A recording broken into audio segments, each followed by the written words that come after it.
we couldn't get our live feed to work because it was in you, and I didn't know my password for City Park. Oh, we're still sending me?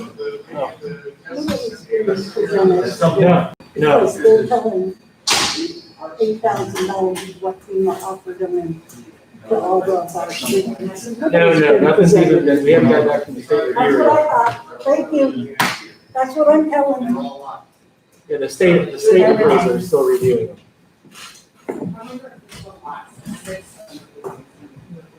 Everybody else has it, right? Yeah. Awesome. It's open up there.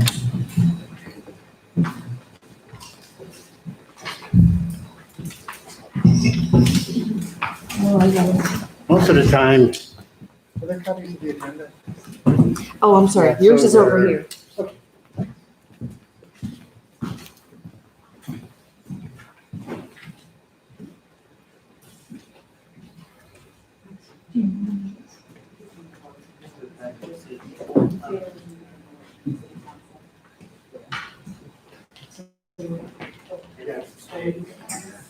Oh, yeah. Yeah, I know she's something, yeah, the old time, yeah. Yeah, for, when I was like discombobulated, thinking you were talking about Yellow Road. No, I thought you were in front of Yellow Road. I thought he was here for the and then you said, yeah. Oh, yeah, she, What was the girl's name before the era? Remember her, the haired girl? yes, so, Okay, Michelle, okay, I thought her. Sierra was one of them. Sierra too, I think she, I don't know if she ever worked at Harold, but she was that young individual that wanted to. Sierra worked at Harold. yeah, she did. A little bit, yes. So.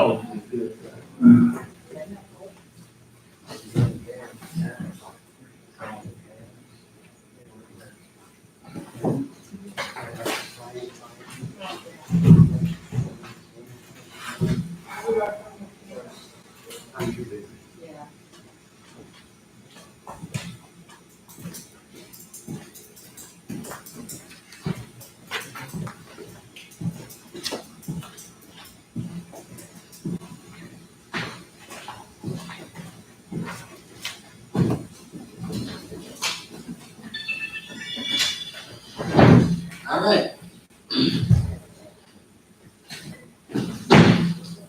Okay, we can get started.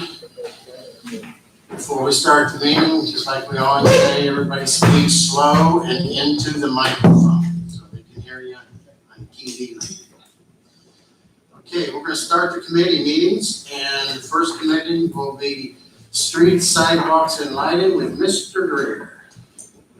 Thank you, Mr. President. I just wanted to confirm that we are live. Are you not showing it? It didn't show, I didn't get a notification. Well, we gotta make sure. And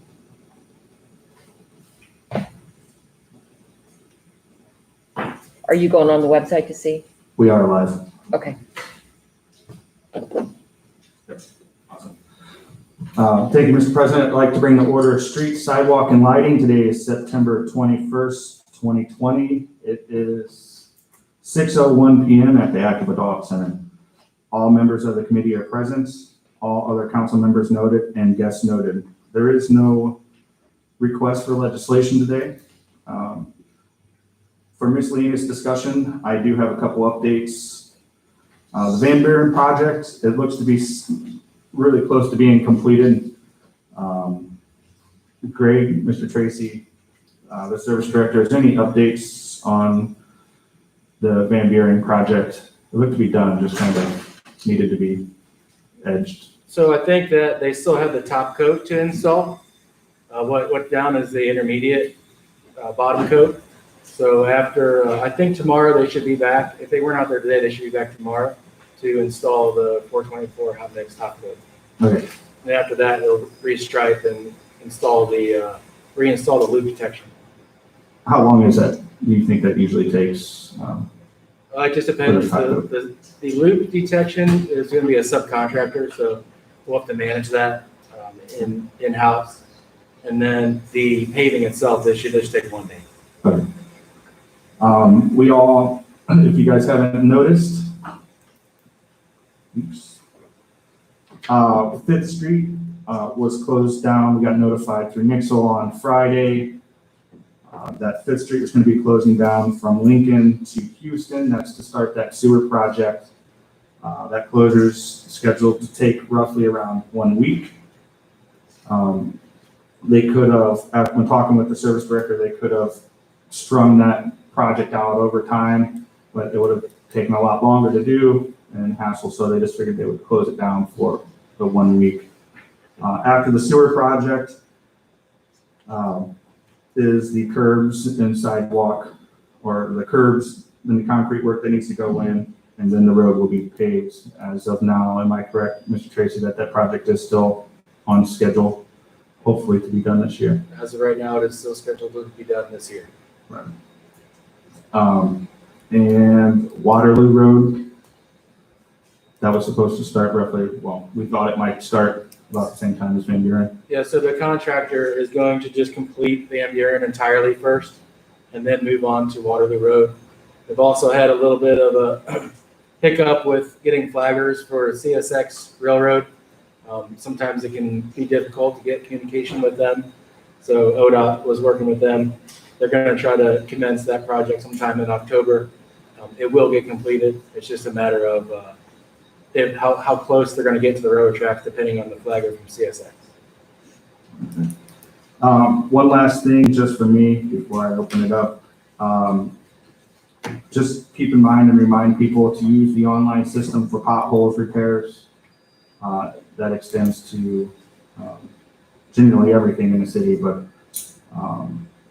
that helps, it works. I point people to go use that system online. It's quick and typically yields results in a couple days. And with that, I have nothing else. Does anybody on committee have anything? I have nothing. Any other council members? I do. Quick question, Jared. We're trying to be calling our constituents and residents and business owners about future plans for streets, with potholes and side streets. Any recommendations, future plans, or what do you think about doing, or any kind of grants, what is side roads? As far as any businesses are concerned with roads and in general, anybody that wants to know, the best place to go to would be the service department. Directly with Mr. Tracy would be able to fill them in instead of playing telephone. Mrs. Fry? I didn't hear the question. I wanted you to. Oh, sorry, Mr. I'm Jaber sorry. asked if, where do we direct business owners and residents' concerns, and wanting to know the future plans of their road. Where are we at with grants? Who they contact? That would be Mr. Tracy directly. He'd probably be the best. You can forward any of those inquiries directly to me, and I'll contact all those individuals and make sure that we have a discussion with all their questions. Yeah, because a lot of times, and maybe I'll get together and see how far we can somewhat accurately predict or know where these grants are going. Some of these grants go out for a couple of years. And it's probably more than likely, some of them, they're already on. If it's a main thoroughway, it's already on the plan to get done. But maybe we just need to convey that information a little better. We reached out to maybe the Martin Community Foundation to maybe get a grant or special fund for our own street departments to take care of those, for repaving or. Mr. Tracy? I have not. We thought about doing that maybe, or is that consideration, you think, or? I don't know if that's something that they typically do, but I would probably something I would check with the mayor on. I wanted to ask you, we don't have the equipment to pay, do we? No, we'd have to go to them for equipment. We would purchase new equipment. We keep it in-house, and if we get some kind of grant and foundation, we give them out grants, small to advantage of it. Well, during the tour, we do have some equipment to do roads. Our department is equipped to do smaller projects. However, I think it boils down to manpower. Trying to get. Don't Mrs. forget, we have issue 8 too, so you Correct. really can't go to the foundation for money when we've already gone to the people for money. We have issue 8. Yeah, I think the bulk of our money here is going into the bigger streets, Worcester Road, Van Buren, Norton Avenue, that type thing. Yeah. Not so much to the residential streets. I would say, that we kind of have to identify the issues, know what we need to do before we would approach the foundation with any type of request. If, I don't know if they can help out with manpower financially, but might be able to do equipment if that's what it takes. No wages. They don't pay wages. So no- The foundation doesn't pay any wages. Mr. Bevick? Thank you, Mr. Greer. Am I correct? Did we use, we did not do our residential paving program this summer, correct? You're correct. We, as of now, that was put on hold, pause. Correct, yeah. Excuse Mrs. me. Fry? And wasn't it also not only COVID-19, but the fact that we did have these big projects and we had to have our 20%? Correct, yeah. And you do have to have that in order to get the project done. So I think with COVID and then the fact that we had a couple projects coming up, I think that's why we didn't have residential this year. Mr. Bevick? Ms. Tracy, can you confirm what Mrs. Fry said? I thought that we had the money already saved in the permissive license tax fund for our matching portions. No, so it's complex as far as where the money comes from, whether it's permissive or street capital. Permissive can be used for a number of these AMAS projects, but there's not enough money in permissive to do the matching 20% for all the projects. The main reason for postponing and delaying, and at this point, I'm not sure if it'll take place, but the residential side of the road program was because of the uncertainties with revenues around COVID. The 20% matching for the AMS project comes from both issue aid money and permissive money. There's projects scheduled out for 5 years out to 2023, even actually maybe even 2024 for AMETs. So we consider that there's a 5-year plan that includes both permissive funds and issue aid funds. But generally speaking, we have some issue aid funds every year set aside for residential. Oh, yeah. Yep, that is true. Is there any other questions from council or guests? No question, just statement. Again, I'll repeat it before. If we want the backing from our residents and constituents, we have to show them some kind of, something going on, especially with the streets. From all of our council members, I think number one complaint we get is streets and potholes. So I've got my most complaints. Anybody else, same thing, or Mr. Greer? I can confirm it, yeah. And I think we show some kind of, something getting done with streets. We'll get so much support with other issues and tax levies if we do some kind of tax levy. Because without even showing them any kind of construction getting done, especially on the side streets. I know it's finances and what we have, but if we can find some way to do it, get it done. We're very, very grateful for future levies. I wanted to That's right. ask, are you not getting some of your potholes taken care of? Is there- Oh, no, again, there's potholes, but the road is still bumpy. It's not about the potholes. Right, but Yeah, the potholes are getting done, but a week later, 2 weeks later, winter time's coming, they're gonna come right out.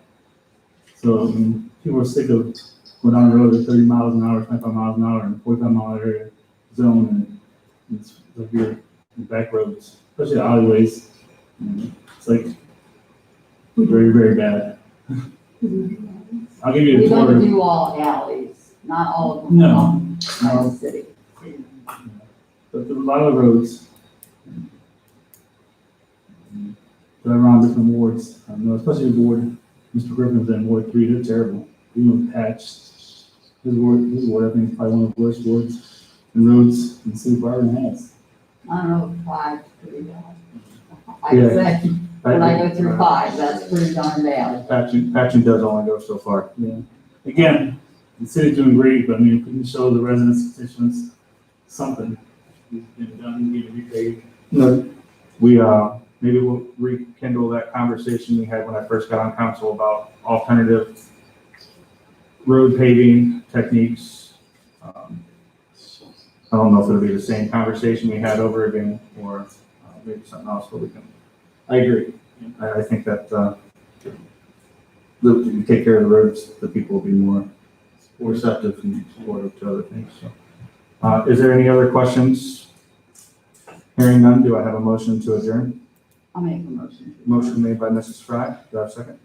Seconded by Mrs. Angela, and we are now adjourned at 6:13 p.m. Thank you very much. Next up is Environmental Health and Social Services, Mr. Dave. Thank you, Mr. President. Thank you, Mr. President. Environmental Health and Social Services, meeting today is September 21st, 2020, at the Adult Center at 6:14. All members present, other council members noted, and visitors, and we also have a new visitor. Welcome from the Herald, Mr. Bob Moyer. Thank you for coming and welcome aboard. Today's topic discussion is none. Miscellaneous discussion. We have Wednesday's health district meeting scheduled at 4:30. Has been moved to the active adult center. That's here. Again, that's for Wednesday, the 23rd. Wednesday health district meeting scheduled at 4:30. No request for legislation. Open this up for miscellaneous discussion. Any of the committee? Hearing none, other council members, Ms. Angela? Yes, Mr. Jabber, have you made contact with anybody at Summit County Health Department? Or have you received any type of reports or anything of that sort? No, not, You have not, no reports or no contact? no reports have been sent to me. Okay, and have you contacted them who you are? Yes. Oh, okay, so they're aware of that. Yes, ma'am. I know they're very busy. They're very good. I think her name is Tanya. Is one of them? Tanya is one of them. Yeah, They've been very busy, just a lot of calls, yeah, with the COVID. the COVID calls. A lot of complaints, she says. Mhm. I think that was one of the ladies' names. Pardon? I think that was her name, Tanya. There's two of them there. Always there, okay. Yeah. Yeah, Tanya's the one that's pretty much in the field handling a lot of the stuff there. Phone calls. Thank you. Yes, ma'am. I'd like to address the question.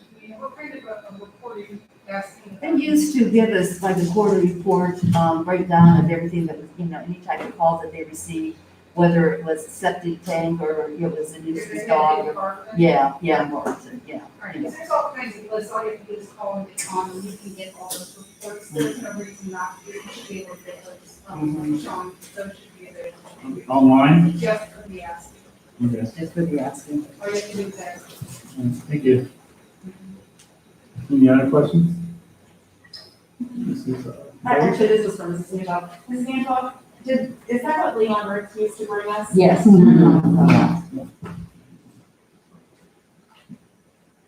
And does anyone know if Leon is still working with the health department? Do you know, sort of? I don't know.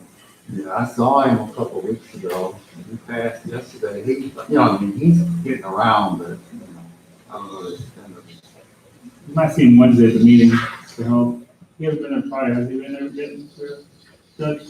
As far as I know, he's still in that position. I haven't heard anything from him or the health department, so.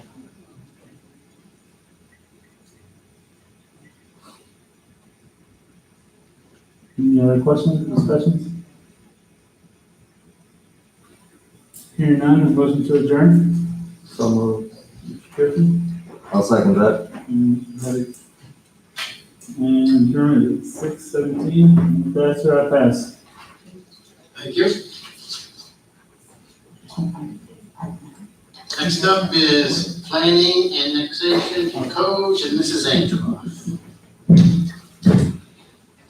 Thank you, Mr. President.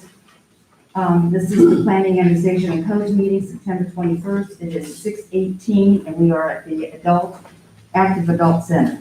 All members are present, along with guests as noted on my sheet. Topics of discussion, we have a late piece of legislation. It's a draft ordinance titled Amending Barberton Codified Ordinances, Chapter 1456, Vacant Property Registration Program. Amending Section 1458.04, Owner Required to Act, Enforcement Authority by adding tiered registration fees for commercial and industrial vacant properties. Since this is late, we will have to invoke Council Rule 702 to suspend Council Rule 302. Do I have a motion? I'll make that motion. Motion by Mrs. Coburn. Do I have a second? Mr. Greer, all in favor? Aye. Okay, this is, apparently this is just strictly for commercial and industrial. This isn't, residential. And, the tier, did everybody get a copy of the ordinance? It gives the tier on that. And the reason for this is because it wouldn't be fair for somebody that has 100,000 square foot building paying the same amount of a registration fee that somebody would have 10,000. So it's on a tier. So from 0 to 10,000 square foot, it would be 250. That's what it is currently now, 250 a year. 10,001 to 20,000 would be 500. 20,001 to 50,000 square foot would be 1,000. 50,001 to 100,000, $2,000, and over 100,000 would be $5,000.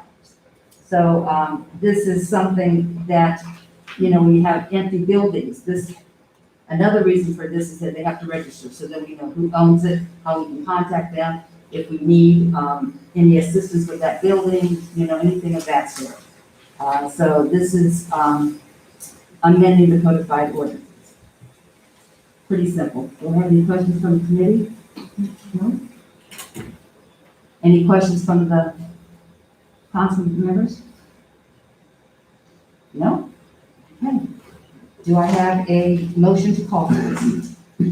I'll make a motion to call for Mr. this. Greer, thank you. I'll second. Mrs. Coburn? All in favor? Aye.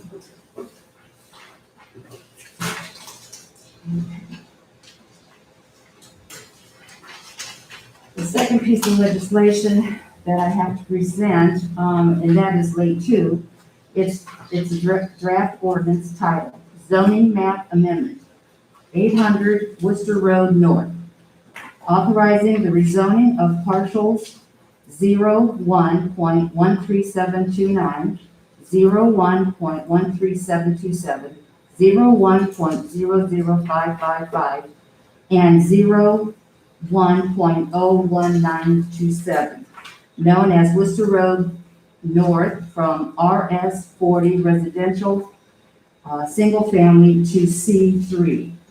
And C3 is community center commercial. This is the Christian healthcare building.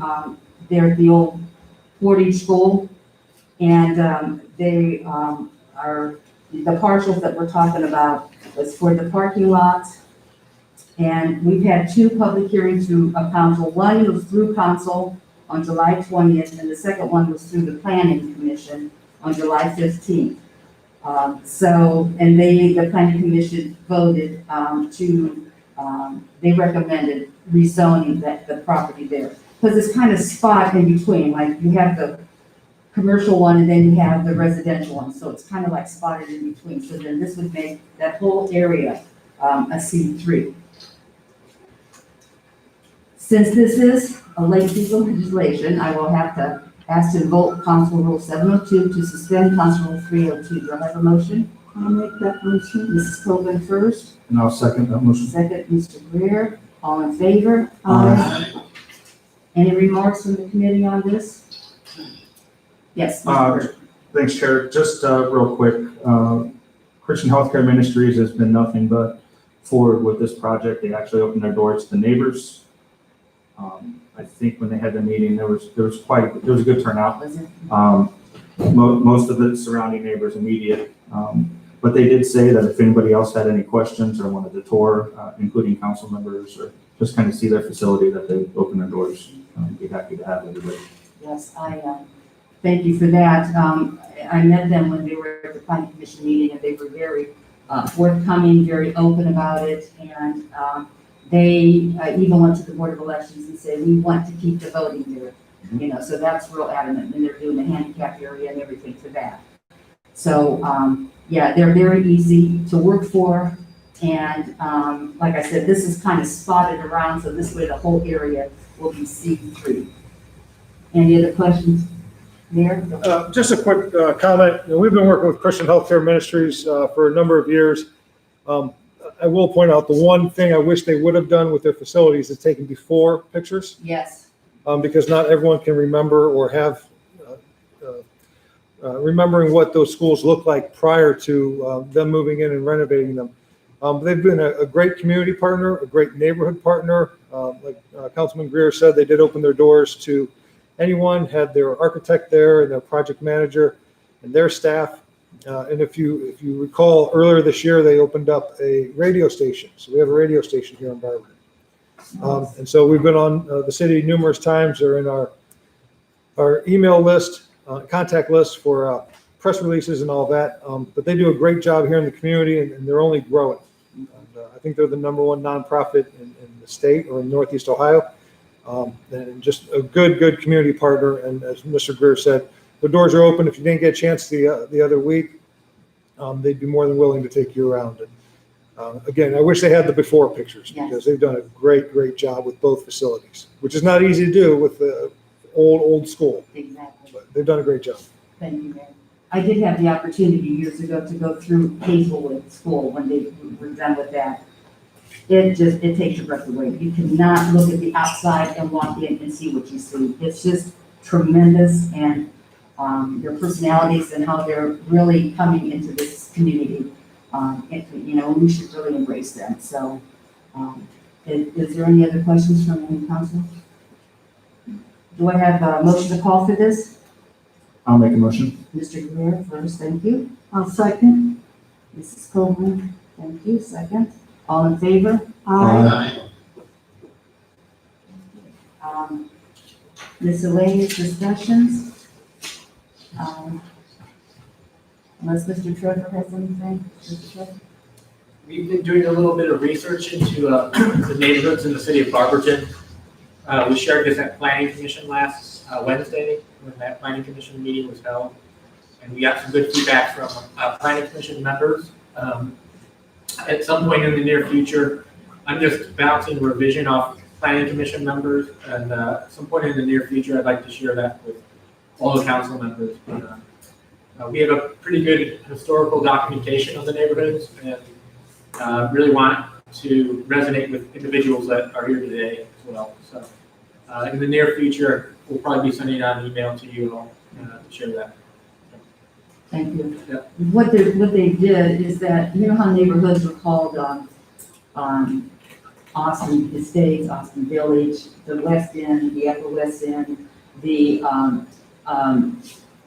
Columbia Heights, and that they have this map, and they're trying to put this together so when they market the city, they can say this was what it was called before, but it's, we have so many little communities, or not communities, but sections that are named. Palmer, as long as I've been here, I never heard of Palmer, and Portage Path, and Van Hine. So they're trying to identify each group, and then come up with a map that would be the neighborhoods are calling. Because right now, if you said something about, North End, that's not, they don't call that West Side, they call it the North End. Why do they call it the North End? Because it's, so they're trying to get it to where it's more marketing and for development. So when you talk to a developer, you can explain the history of it.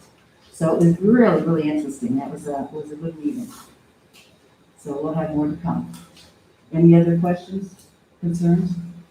Do I have a motion? Quick question for you. Uh-huh. Any plans going on with 614 West Hopkins, the vacant land next door to that? That's the one resident can try to purchase that property. City denied them, it's a vacant land. 614 East West Hopkins? Hopkins. He's been calling, about that. Can you double check on that for me? I can see. It's 614, that's the owner of the property. The vacant lands were next door. We tried to purchase that a couple months ago, and it was denied.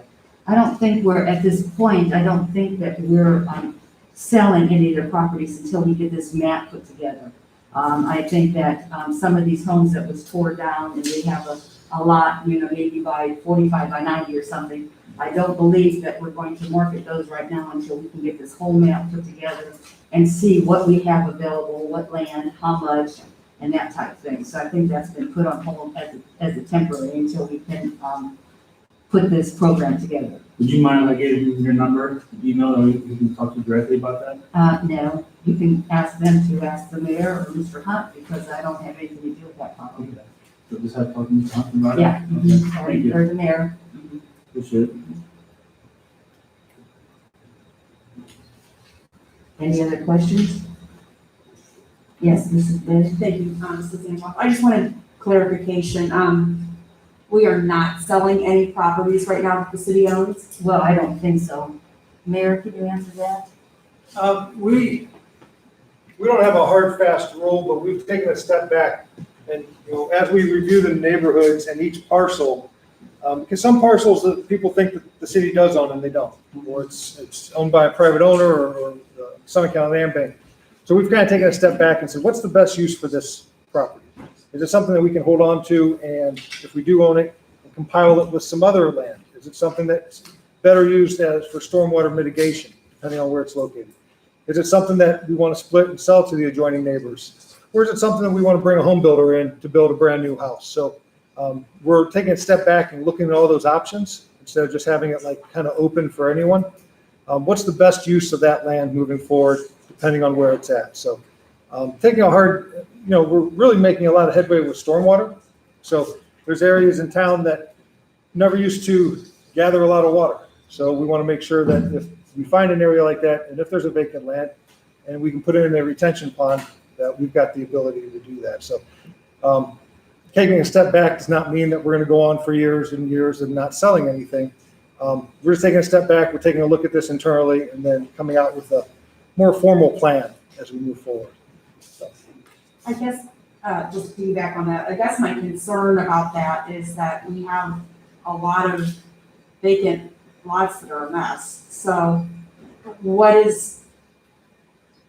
how are we going to keep up with the cutting of them? I mean, these neighbors, I've actually received quite a few phone calls as well, regarding the same topic. And, they're upset because they've maintained these properties for, 5-10 years. And, because they don't get cut.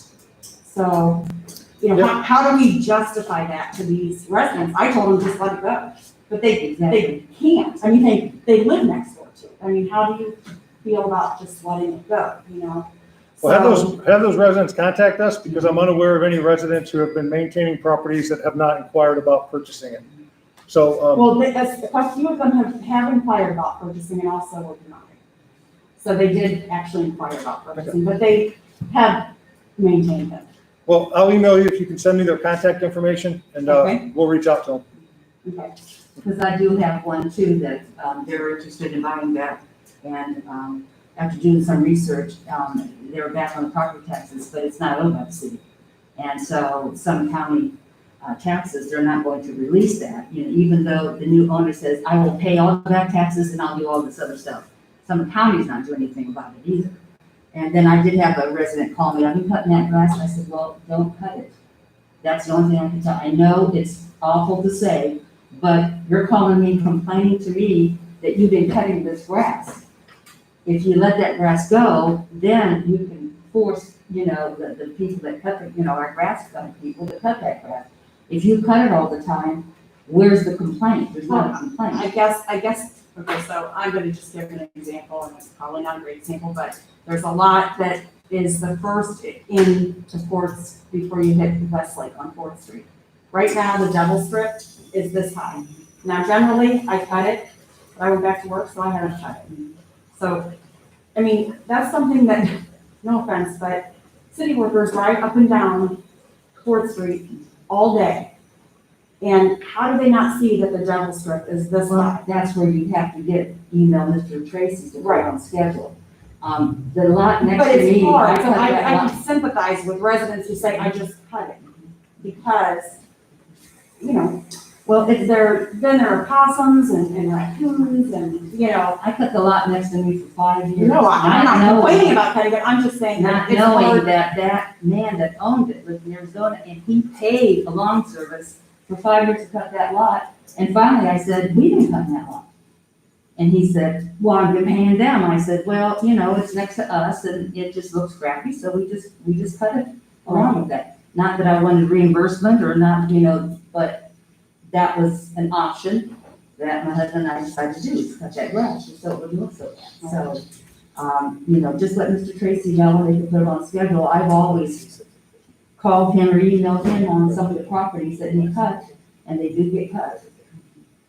They're not as pretty. They do No, show grass out the yeah, they street. unload the big thing and then the grass They do cut it that down. lays there is this high. Yeah. So, Mr. David, what was the address of that house on West Hopkinton? 614. Yeah, that's privately owned. Privately owned. The city at 614, that says house, the vacant land next door is 614. That's a city one that he emailed you guys and you guys sent a letter back saying it's not for sale right now to get future plans. But the setback's been there vacant for about almost 11 years. Is that right, Mr. Tracy? You're looking it up right now? No, I'm looking at Google Maps. Oh, okay. I thought you were looking up and you getting that information Yeah. 2 minutes ago.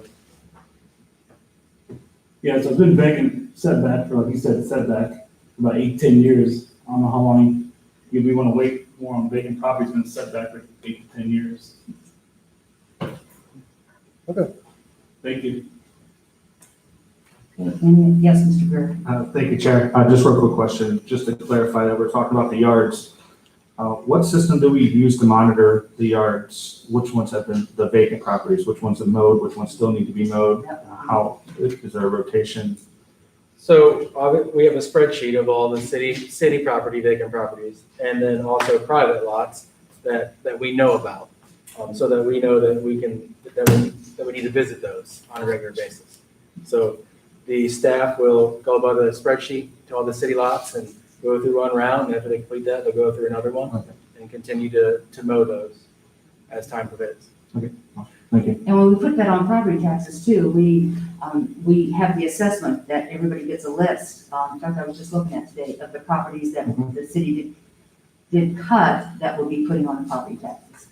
So that's always available. And those are specifically city lots, is what I was describing, Okay. not vacant lots, Not vacant. which the building department tags. We have to tag those before we can mow them. We have to wait 7 days to mow those lots. And then, Those are either coming from complaints or from that list that we have of vacant lots that continue to be vacant. We already have that list made up, so we know where to go visit. And then also, the property maintenance technician will go out and visit a different neighborhood every couple of days and look for the high grass. And a lot of times it ends up in vacant lots. and are the complaint-based yards priority? Oh, yeah. The guys that have been, the employees that have been doing this for a long time, they know exactly which ones to go to on a regular basis. And then you have other ones that sprinkled in for new complaints. But that's all documented on the spreadsheet for vacant and city lots. Awesome, thank you, Chair.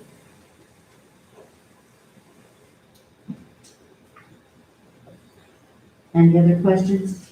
Mr. Angelo? Yes? No questions, comment. Again, the city employees are doing a great job.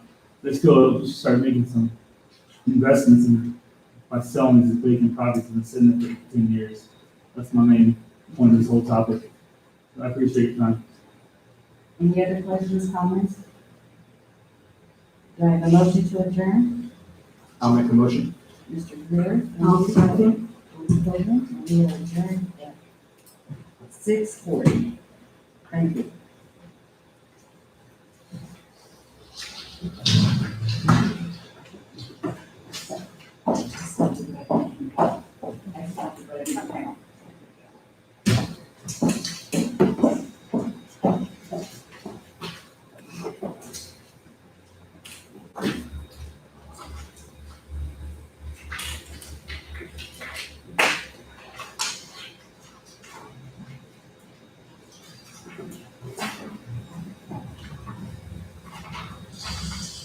Okay, next up is Public Welfare and Safety. This is a special meeting, and this is the debate. Thank you, Mr. President. Good evening. I'd like to bring to order the special Public Welfare and Safety meeting. It's Monday, September 21st. It is 6:39 here in the Active Adult Center. All members of my committee are present, as well as all other council members and all others noted. We have a late request for legislation, so before we begin, do I have a motion to invoke Council Rule 702 to suspend Council Rule 302? I'll make a motion. Motion made by Mr. Greer. Do I have a second? I second. Second by Mr. Griffin. All in favor? So I have a letter, it's a request from Mr. Pursley, and the draft ordinance is titled, Enter into Contract with Zoll Medical Corporation, authorizing the city of Barberton to enter into contract with Zoll Medical Corporation in the amount of $56,880 for the purchase of 4 mechanical CPR units. These units deliver consistent and uninterrupted chest compressions to a patient in cardiac arrest. The price of the package is $56,880, and that is below the state contract price. Mr. Pursley, is that something that we already have, or are we just replacing this, or is this something new that we're? No, this would be a new tool for us to use. Historically, CPR is always done by one of our members in the back. Studies, research have shown that what saves lives is the consistent delivery of quality CPR. These machines do that. It also does something more in that it puts everybody that's in the back of the ambulance in a seatbelt. Right now, if we are working cardiac arrest, someone is standing up in the back while we're going to the hospital. You know how dangerous that is. So this would be a new device for us. I know the city of Norton has them, city of Akron. I want to say the city of Franklin. But we checked around to see who likes what, and that's what we came up with. So. Thank you. Does anyone have any questions? Yes. Thank you, Chair. This question is for Chief. What percentage would this be used on the runs you guys go on? Like, how often would it be used? We average approximately 50 cardiac arrests a year. So, you know, there have been times where we've had 2 or 3 in a single day. But I would say annually would be the better way of looking at the statistic, and that's about 50 times a year. Is this an expense that comes from the fire levy? No, this is actually from one of the COVID monies. Okay.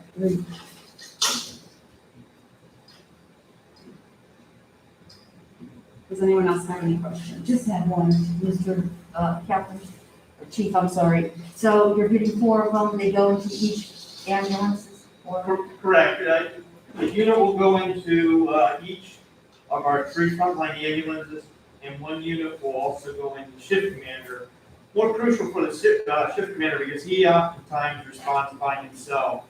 And when that happens, we're waiting for mutual aid to come from Norton or Coventry or somewhere. So if he were to get out on a full rest, this would be invaluable for him. Thank you. Does anyone else have any questions or concerns? Do I have a motion to call for this piece of legislation? Motion made by Mr. Griffin. Do I have a second? I'll second. Second by Mr. Greer. All in favor? Aye.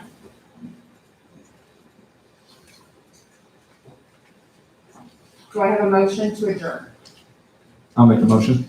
Motion made by Mr. Greer. Do I have a second? Second. Second by Mr. Griffin.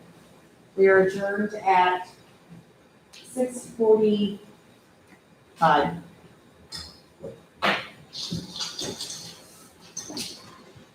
Thank you very much.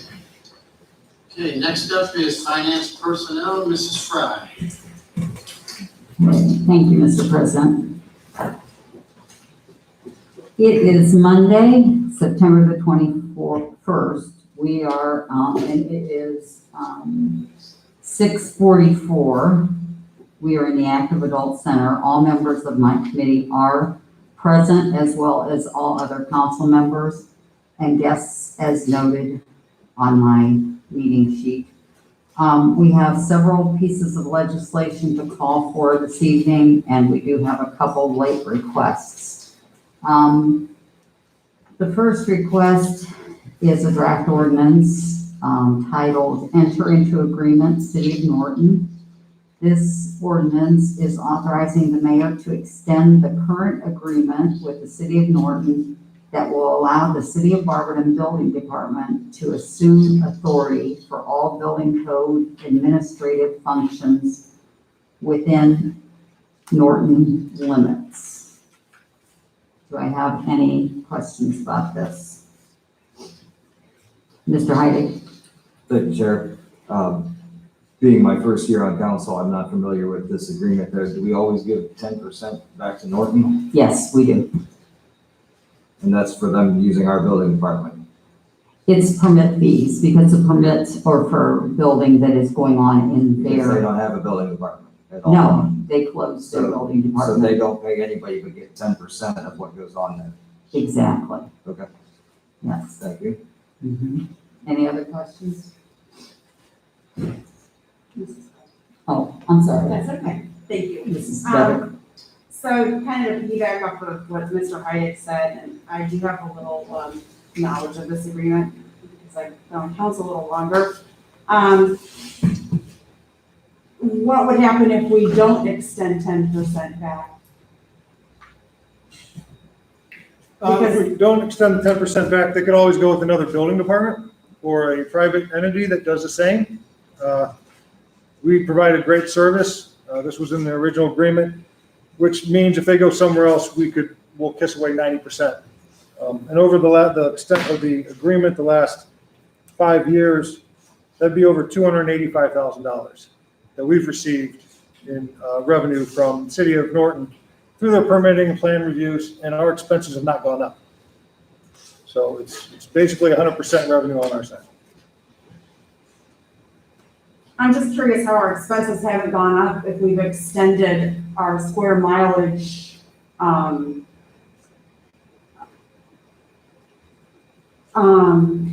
the word I'm looking for?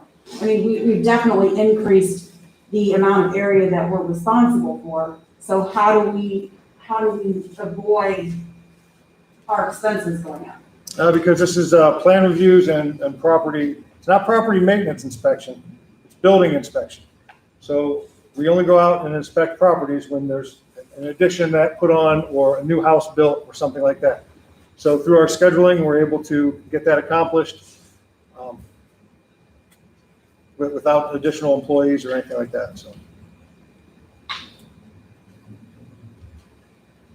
Thank you, Chair. I guess this question is kind of, what is stopping a resident of Norton just going to Summit County to have Summit County do it? Is there a Summit County ordinance that they have to, a resident from Norton has to use Norton? And just has to use Barber. Or, well, yeah, use Yeah. Norton. So if they went to the county up on Talmadge Avenue, they would be told they cannot get a permit, they'd have to go to Barber. Thank you. Anyone else? Quick question for you. Is the building department, is it making us money? Is it financially good for the city or not? Ask Mayor, I mean, the building department is so understaffed, they really work hard. So I think that we make quite a bit of revenue because we're not paying anybody. This definitely helps the offset costs in the building department. We are understaffed. You talk about property maintenance, those types of things, that's where we're understaffed. Our building inspectors also act as property maintenance inspectors. So it's not like they just have a singular job, they have more than one. So we could use more bodies, but this revenue from Norton definitely offsets a large portion of the cost. So we are making money? No. We're losing money right now? Yeah. We were thought maybe just taking the building department out and send. That would make us lose more money. Make us lose more money? Yeah. So we're losing money right now. So it's in simple terms, it's you want to lose $1 or do you want to lose $10? There's no way to lose $0. I mean, we constantly look at increasing our fees, but we have to justify that. So if we charge someone X number of dollars for a permit for a new roof. Well, what is everyone else charging? What's the going rate? You know, if we can't charge an absorbent amount without justifying it. Who cares what our city, just do their own stuff, I mean, instead of giving 10%, give more than 1%. If they want to do it, they can do it, if they don't want it, they can leave. I mean, it's. Well, we have to prepare a budget, and when you look at revenues and expenses, it's very important. Right. So, you know, we do have to justify it, because if we come up with a cost for a roofing permit, and we have to justify that. Worst case scenario, we go to court and have to justify that and get dinged, and then have to go through all that, and that all costs money. So what does it cost to supply a building permit, do an inspection, and doing all those things? So we look at this, we look at all of our fee structures every year. There's no way we can increase that? Yeah, we're looking at that now, so we may come to council in December or November for something to start in January. It'd be nice to see that. I think we'd be all for it. Thank you. Anyone else? Yeah, Mrs. I have one Bennett? more question. So if, let's just play devil's advocate, if Norton we were not to agree to the 10%, and Norton decided to go to Summit County, is that something that Summit County generally does, is give us a portion of it back to the community? I don't know what Summit County would do in this case. I did work, when I was at Summit County, they did take on the city of Akron and the city of Cuyahoga Falls' building departments, and yes, they did give money back. Okay. And then you said $285,000 over 5 years? 280, just over 288,000 that we've received in revenue. So roughly around $57,000 of revenue a year. Let me clarify, the 288,000 is what we keep. That's- Okay, It's okay. more like 320,000 Thank total. you. Thank you. Yeah, 320 minus approximately 32,000, 10%. 10%. So we've given them 32,000 over 5 years, so we've Yeah, given them correct. about 4,000 a year. So yeah, we've netted over 288,000. Thank you. And just to put it in perspective, you know, if you get these big areas where the jeds are and these new places are going in, you know, you could have a plan review that costs 15 grand. Without that plan review, you know, you've lost $15,000. Well, I guess $13,500 because you have to give them 10%. But I mean, that almost makes up for an entire year's worth of doing their billing part.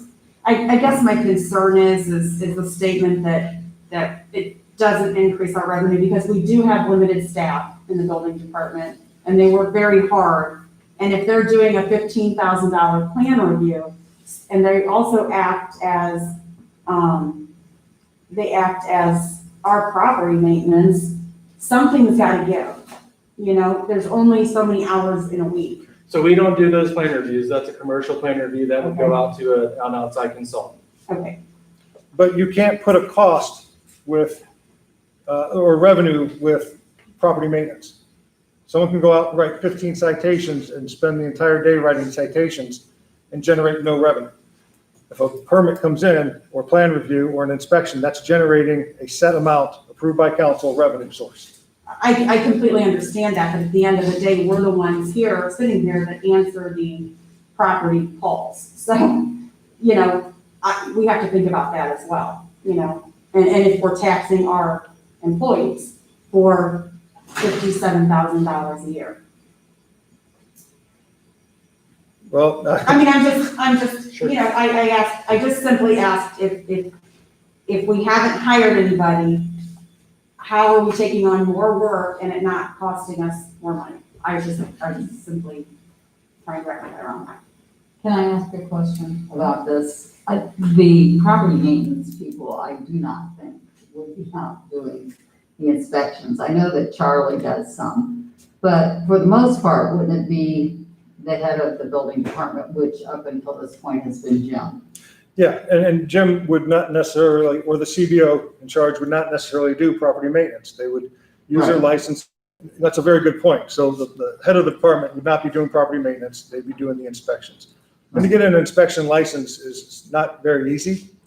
To become a CBO in the state is not very easy, and that we found just like other industries like welding and bricklaying, some of the other trades, we're finding a shortfall of CBOs in the state. Okay, So, and I will remind you that there's a major housing development plan for the city of Norton where, we'll recoup or net 90% of that when that comes to fruition.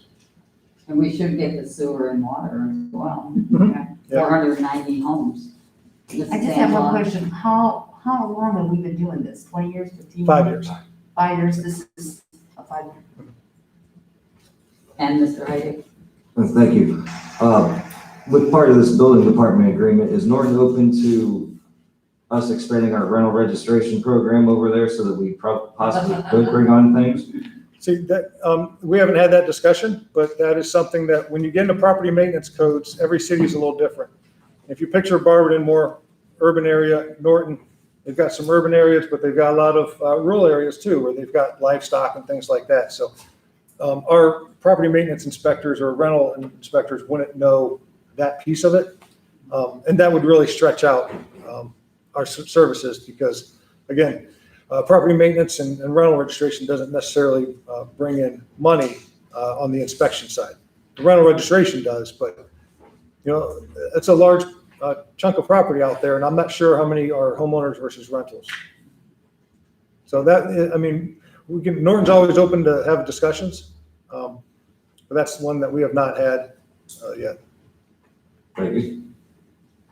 Another quick question. How many years now have we been losing money at the building department?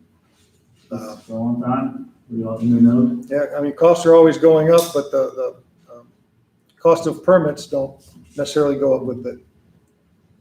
Has anyone ever brought up about taking the building department out completely if we keep losing money? I'm sorry, I can't. Has anyone ever brought up taking the building department out? Like Can this? you put your lid down? Because I think that's a lot of that.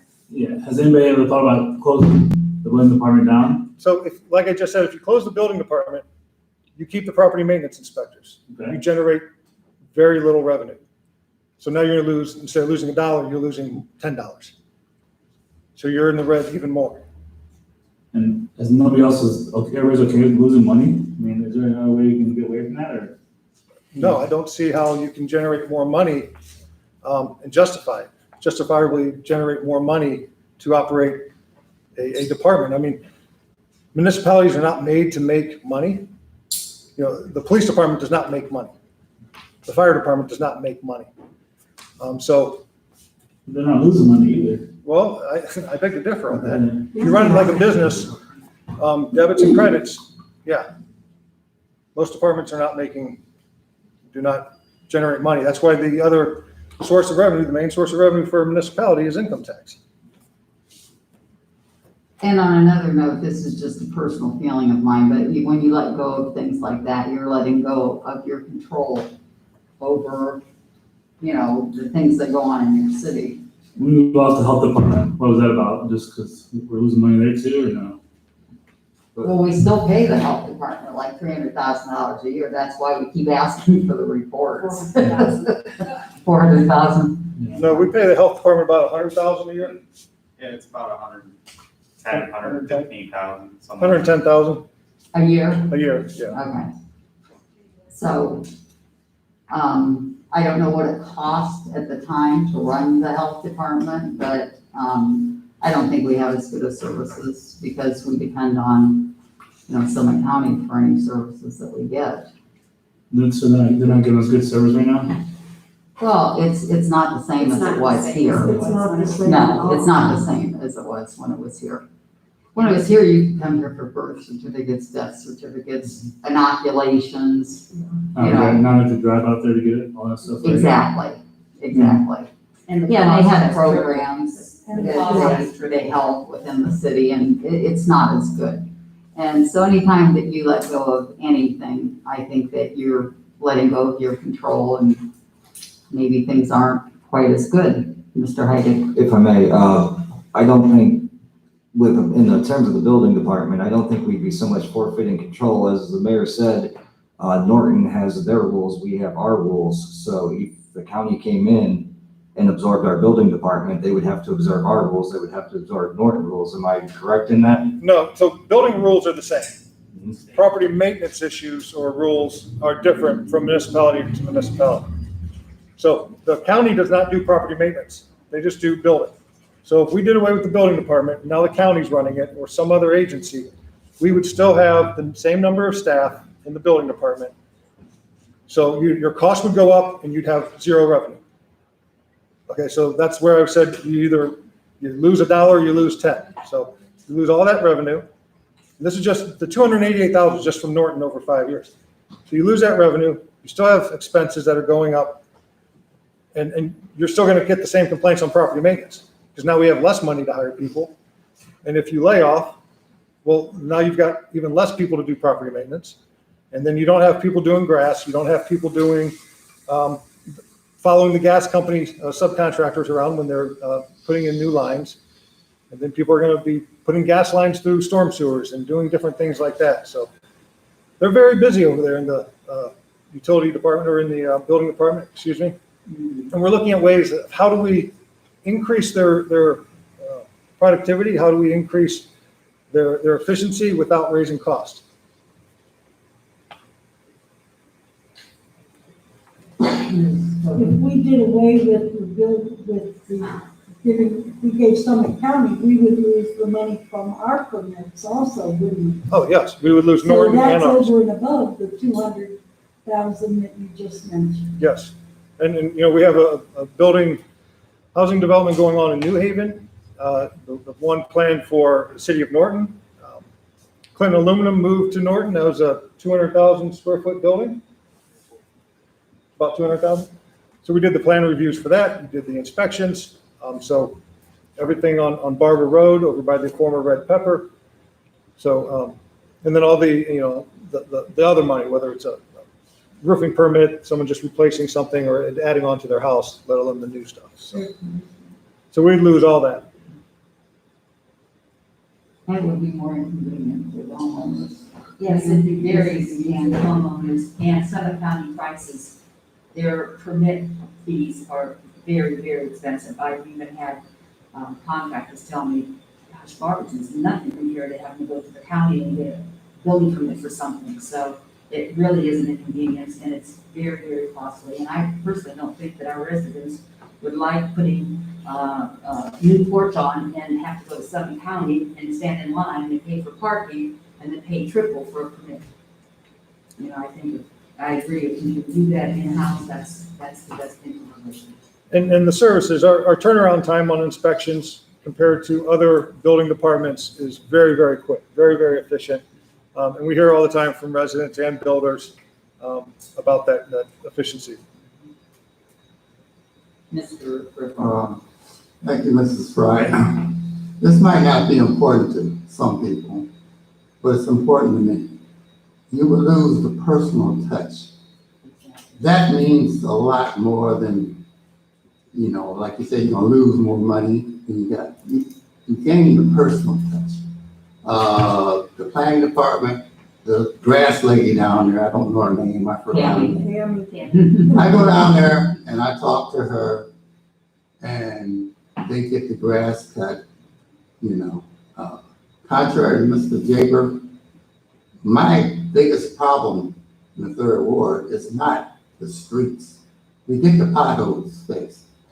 The problem is residents not cleaning up their own property, not cutting their own grass, putting their trash out a week.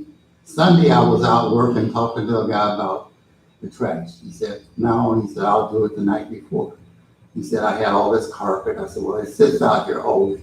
That was yesterday, I told him that. So he agreed, he said, I'll do it. So that's what you would lose when you lose that, like I said, and I tell them about the vacant lots.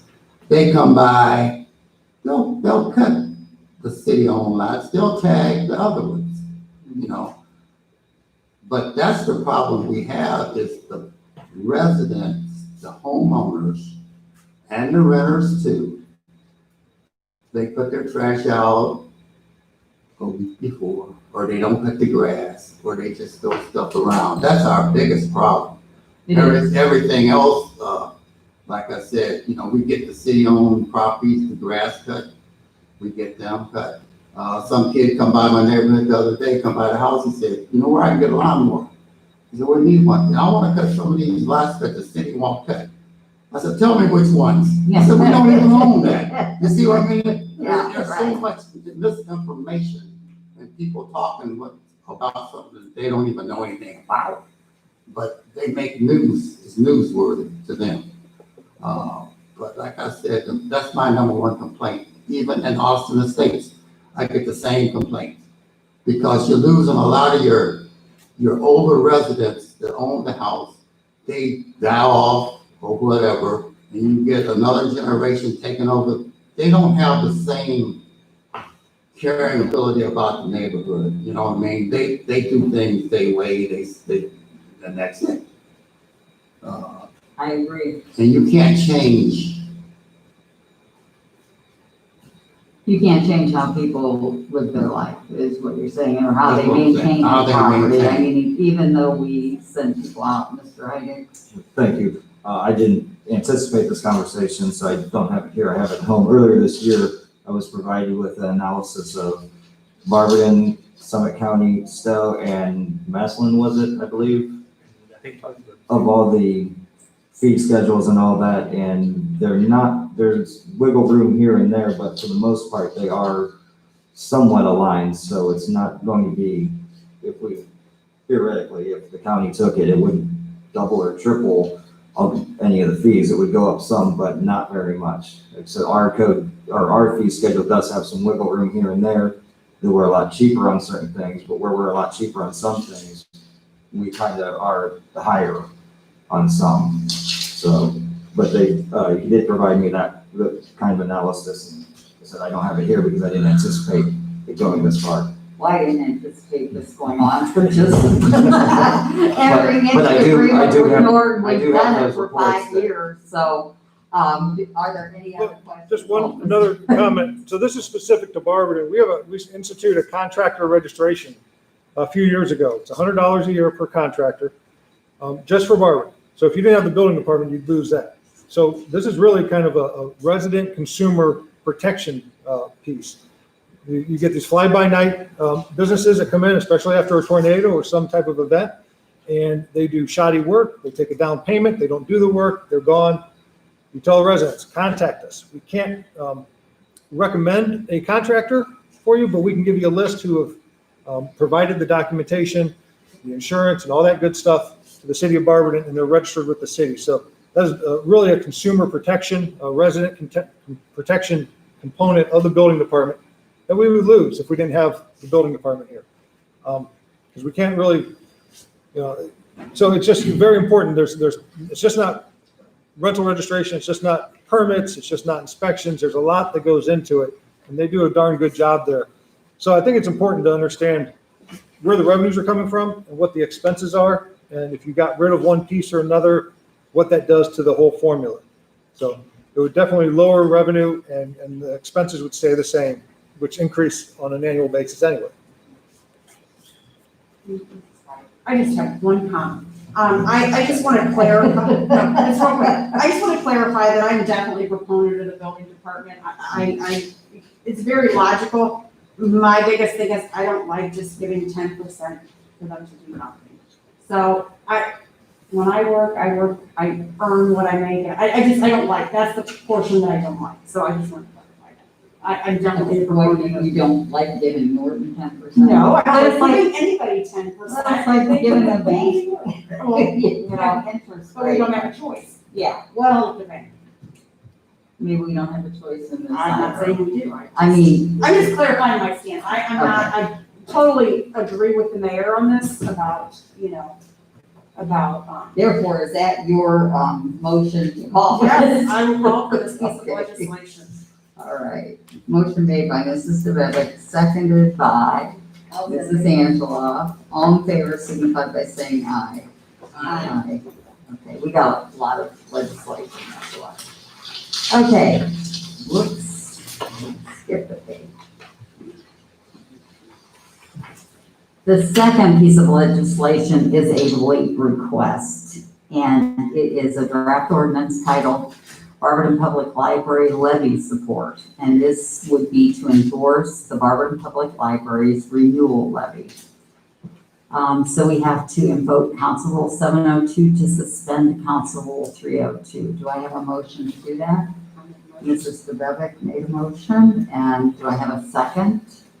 Mrs. Angela, all in favor signify by saying aye. Aye. Okay, does anybody have any questions about the levy? Mr. Heidig? Thank you. If this does come out of committee, I will say right now that I will vote no to it. It doesn't seem fair that we turned down the metro parks. We didn't even bring the zoo into consideration. I do understand that this is just a renewal, but once again, we're gonna have a lot of work to do on selling our own levy, and we've already turned down endorsing other ones. And it kills me to say that because I love the library. It's a fantastic place. It's gone leaps and bounds over the years, but given the situation we're in, I can't put my name on something that when we're in the dire straits we're in.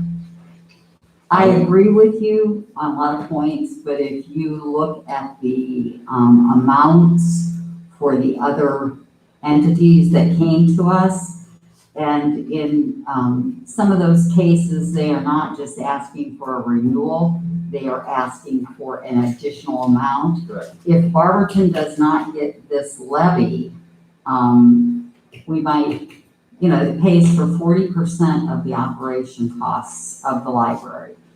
And if you visit other communities around Barberton, most of those are part of the Summit County Library system. This is our own library. So I feel the same way as you about not wanting to endorse levies, but I will endorse this one because I have done extensive reading on all the other levies, and this one is kind of near to my heart because it is in our city. And I think that, the other things that we wouldn't be supporting are part of Summit County, and they have all of Summit County voters paying into them. So can you imagine the amounts of money that they draw in? This is just coming out of Barberton. So if we say no, they're not going to get their money to operate the library. But that's not just my personal opinion. Does anybody else have any? Mrs. Angela? Mrs. Wright. I have to agree with you too. It's not Akron Public Libraries, it's Barberton. They're their own library. And this is our library. And timing is all off on every levy that you've got. I don't know how many levies are on that ballot, but there's quite a few school levies and everything of that sort. But it would be different like the Metro Parks because they're pulling from all these others. And Barberton Library is pulling from Barberton residents. So timing's all off, and it's something that, that you have to, take a look at, and there's no wrong, or there's no right, or yes or no.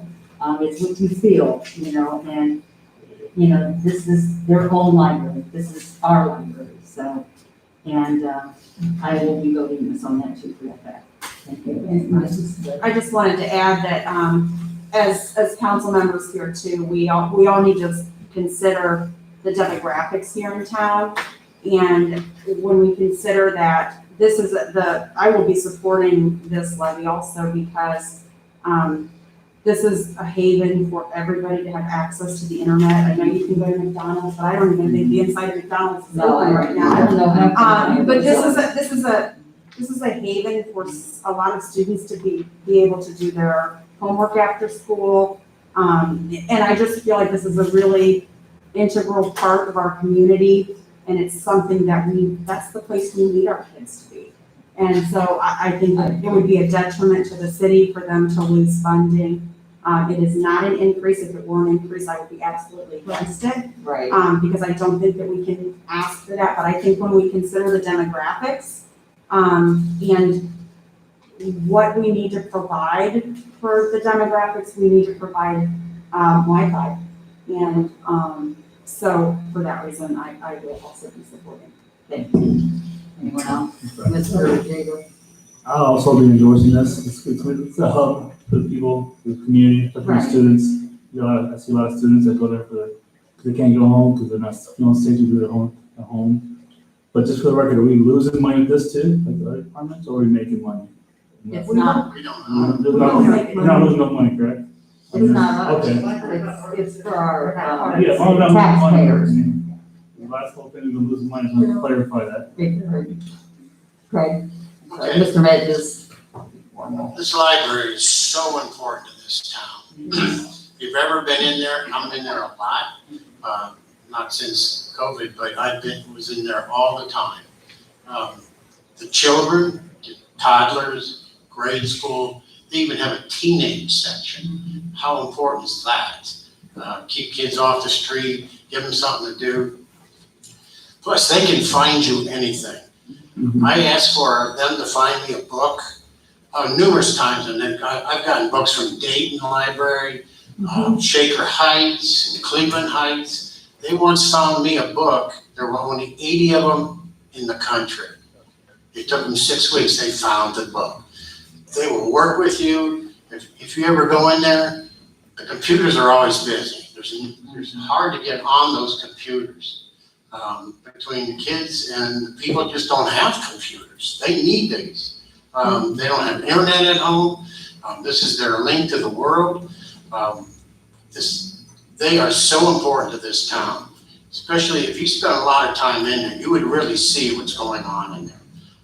So I behind this levy 100%.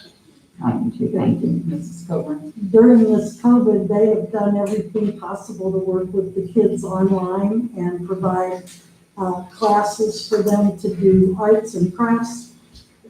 Through the merchants, they have really reached out to us to help spread the word with what they were doing with books, and I really support their endeavors to help our kids.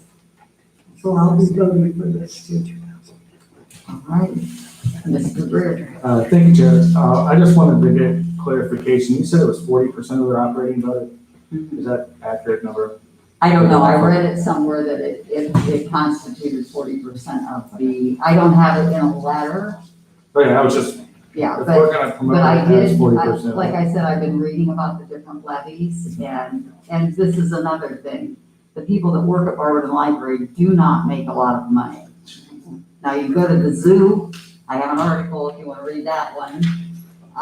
They do make a lot of money, the CEOs and the upper echelon. In Barberton, it's not really a high-paying job. So, for the levy, we're getting a lot, and it's our own library. Now, Councilwoman Frye, just to clarify, can confirm that it is, they say approximately 40% of their operating budget. Services and materials would need to be drastically reduced or eliminated beginning January 1, 2021. It's not a new tax. It's 1.95 mil library operating levy for 5 years. Thank you, Mr. Mayor. Thanks, Mayor. Okay. So do I have? I would like to make a motion. Okay, thank you. Motion made by Mrs. Bevick, second by I'll second. Mrs. Angeloff. All in favor signify by saying aye. Aye. All right, our next piece of legislation is a draft ordinance titled Certifying Property Tax Rates. This ordinance is to accept the amounts and rates of property tax as determined by the Budget Commission of Summit County and authorizing the necessary tax levies and certifying them to the Summit County Auditor for the year 2021. This is also a late request. Therefore, we have to invoke Council Rule 702 to suspend Council Rule 302. Do I have a motion to do that?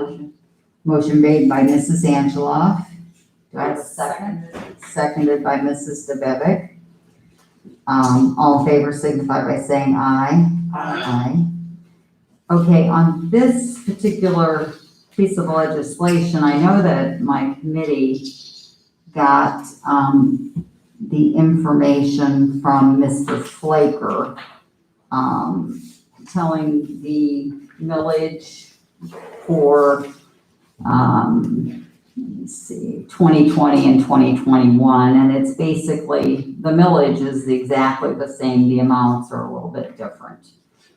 Do you have any comments to make about this, Mr. Flaker, or?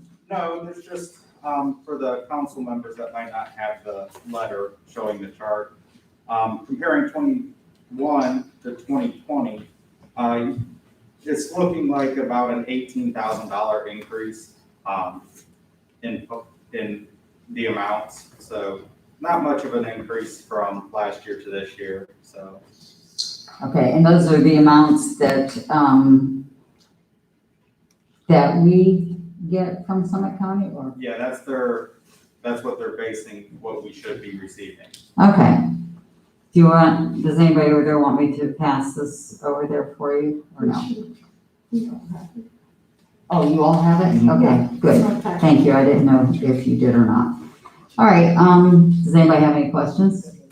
No. Hearing none, do I have a motion to call for this? Mrs. Angela? Seconded. And motion made by Mrs. Angela, seconded by Mrs. Stabevic. All in favor signify by saying aye. Aye. Thank you. The next piece of legislation is titled Advance of Local Taxes, authorizing the advance of local taxes by county fiscal officer for the 2020 tax year. This piece of legislation is also a late piece of legislation, therefore we need to invoke Council Rule 702 to suspend Council Rule 302. Do I have a motion to do so? Mrs. Stabevic made a motion to call for it, seconded by Mr. Medges. To invoke the rule. All in favor signify by saying aye. Aye. Forget what I'm doing. Okay, does anybody have any questions about this?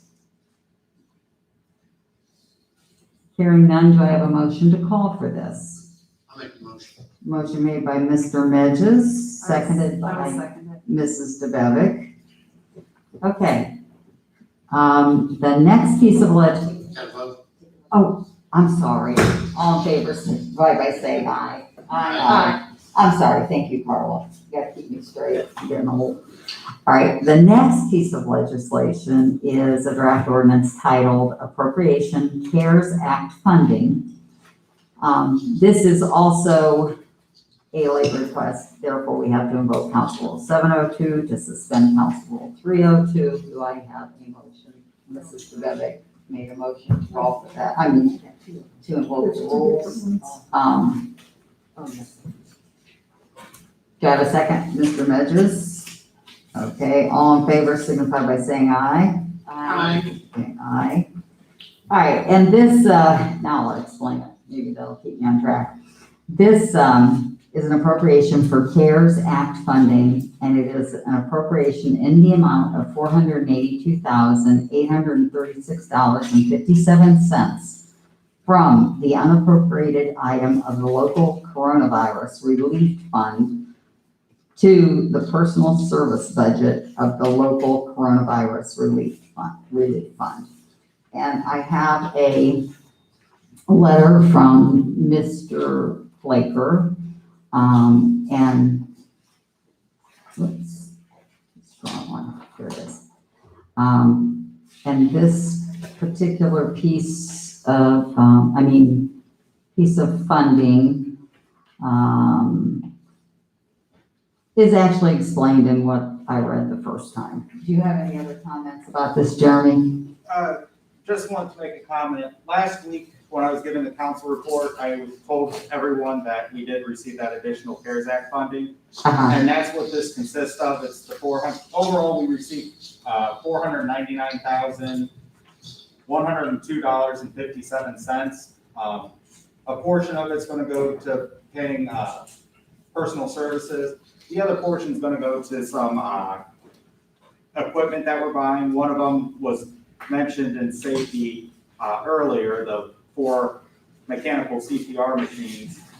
We're also going to be getting some equipment for the police department as well, to try to get them more mobile so the guys don't have to be in the roll call center, close together, typing up reports and all that stuff to try to get them socially distanced and safe from potentially getting COVID. Okay. Mrs. Fry? Yes. Can you verify the amount on the ordinance that says 428,000? And on the letter says 428,000, but on our draft ordinance, it says 482. I think it's just a composition. Well, and the letter said that we received 499,000. But that's divided, Karen. It's two separate ordinances. 70,000 of it's Yeah. for unappropriated item of local. I should have read the letter. 428. You have the letter too? The letter's right, I was just Okay. saying on our draft here. Yeah. 428,000. Okay, it's a transposition. Yeah. Okay, yeah, I see what you're saying now. It's 428,000. Okay. Make it, well, you don't all have that.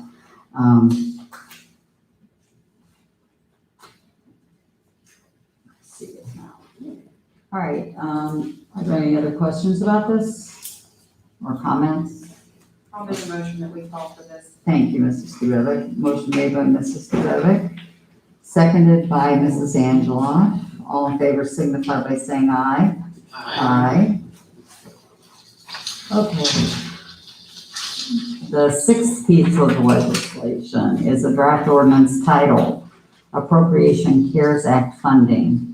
This is appropriating $70,266 from the unappropriated item of the local coronavirus fund to the capital budget of the local coronavirus relief fund.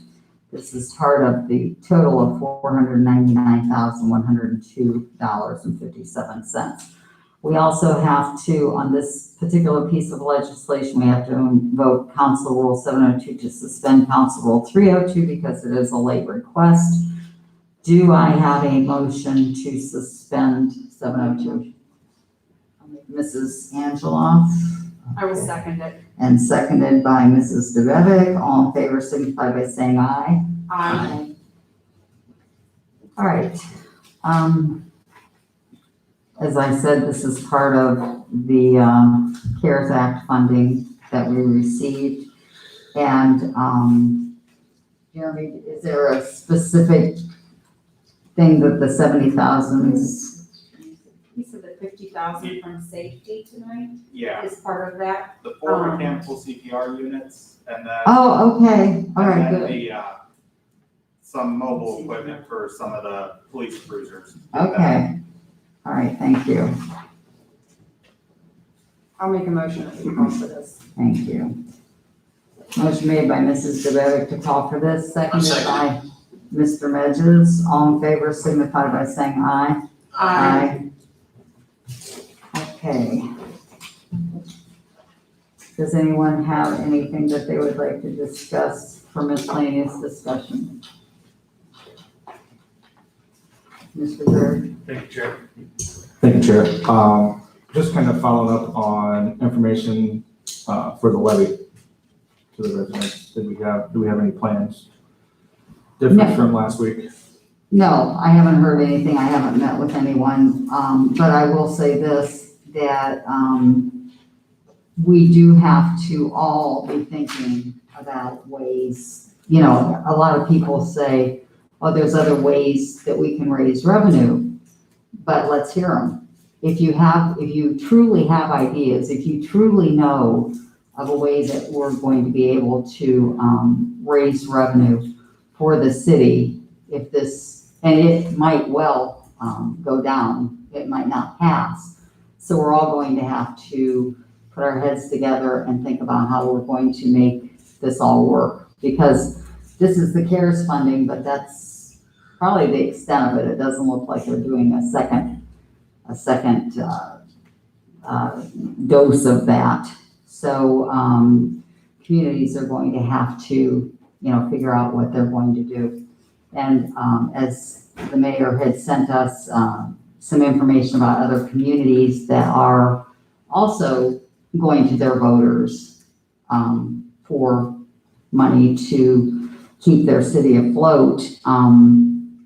We're just all gonna have to wait and see what happens, but I would ask all of you to try to think of ways that would help the city, what we can do to cut costs or to increase revenues. It's probably gonna have to be a two-way deal. We're gonna have to cut and we're gonna have to figure out ways to make more money. With early voting coming, there's really little time to, I'm referring more to educating the residents and the voters on services that we might lose, what we might gain, what we might maintain.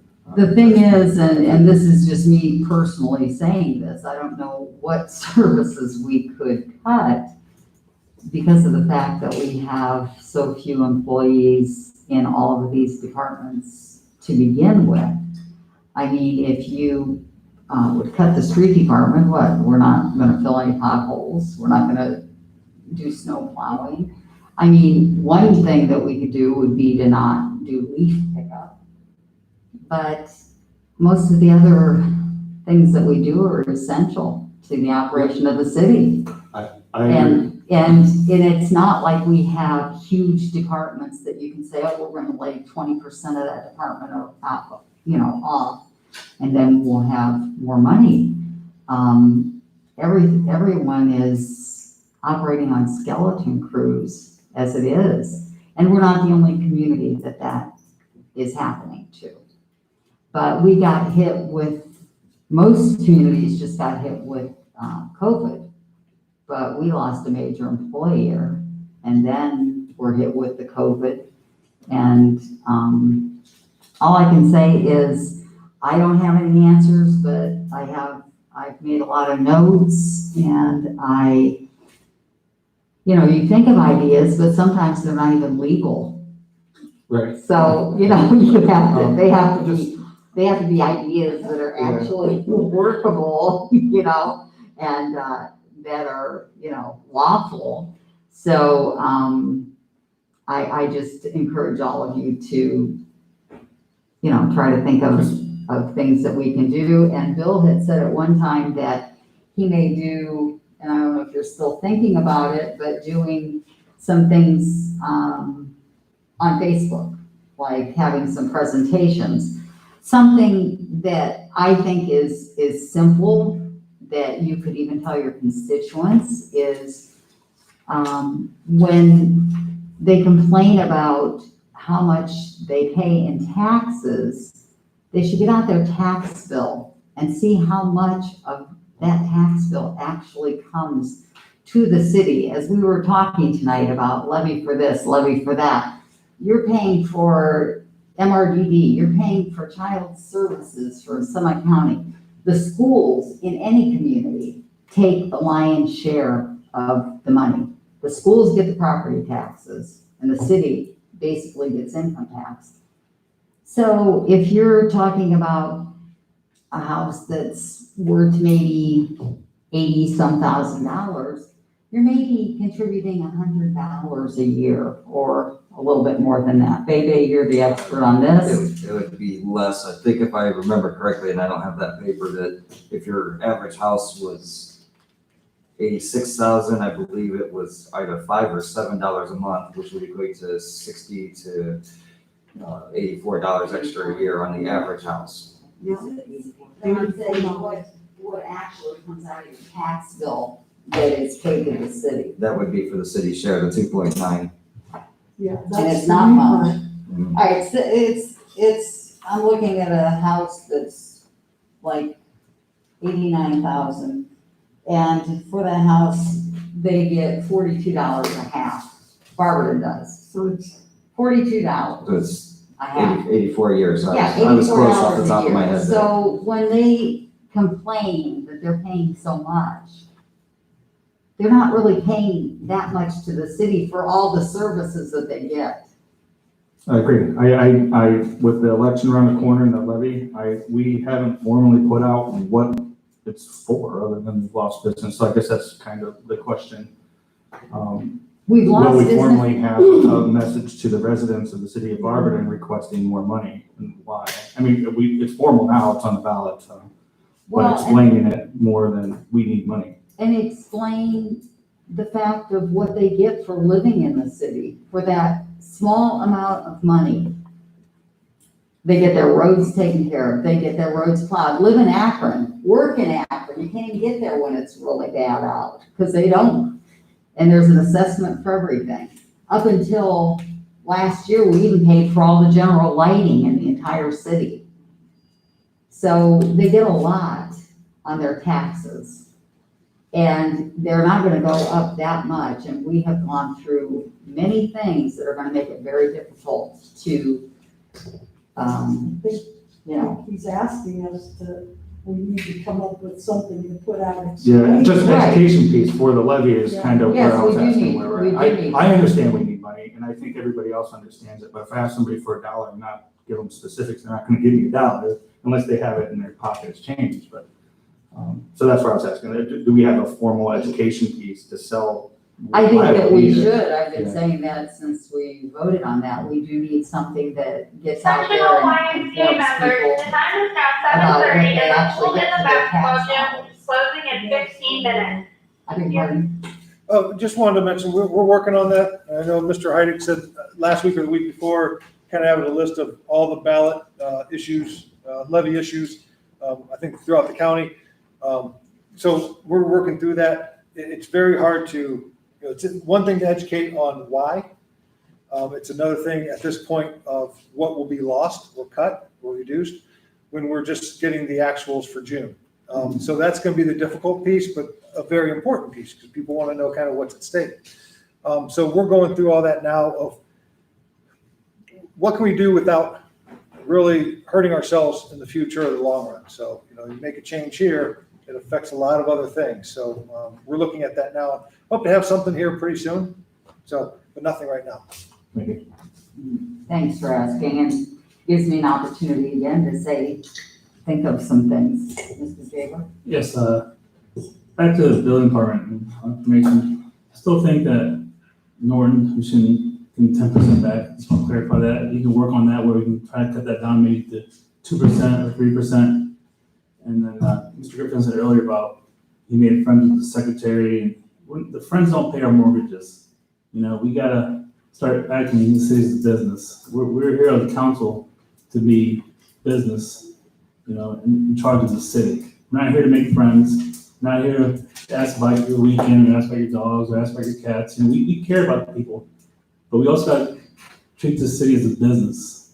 Example, the prices we're giving, 10% we give to Norton, that should be cut down to 2%, if that. That way we start caring about our own city first, not about Norton.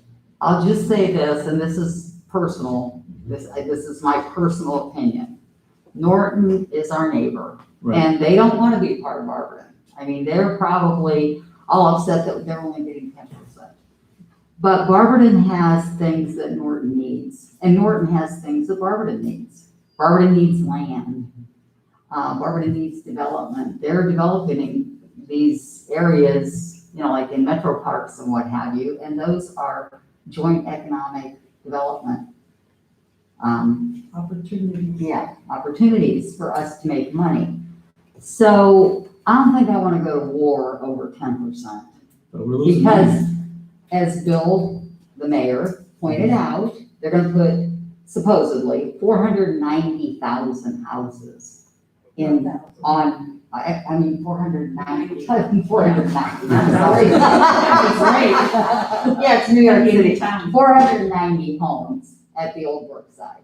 So that's 490 people that need water and sewer. And that will come here because they don't own a sewage plant and they don't have water. And So there's they so need many. us, so we can make money off of them, so that's the increase. Exactly, so It's why, an increased price for Norton for the stuff we let them use.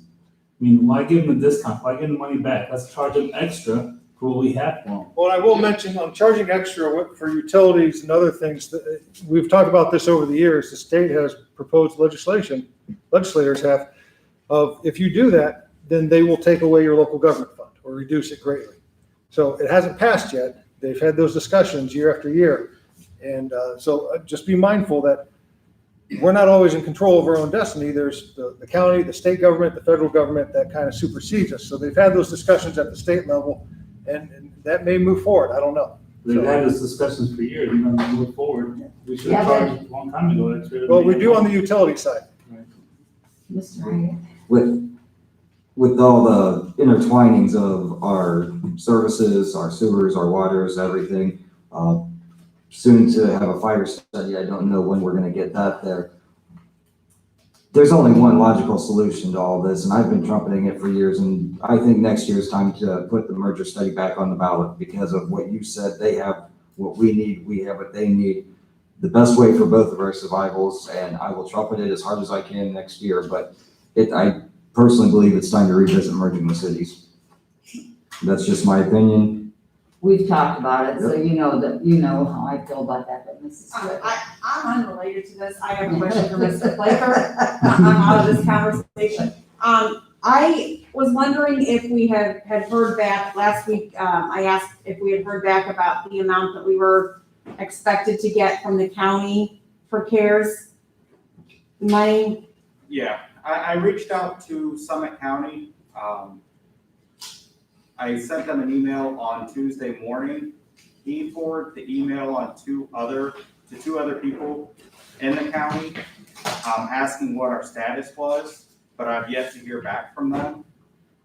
So since I haven't heard anything back, I will follow up with them again, to try to figure out what that status is on being able to use some of that 700,000, I think it was, around 700,000. So initially was their plan to give it, we set up a fund, correct? Correct, Just like we did with the state or federal money, rather. correct.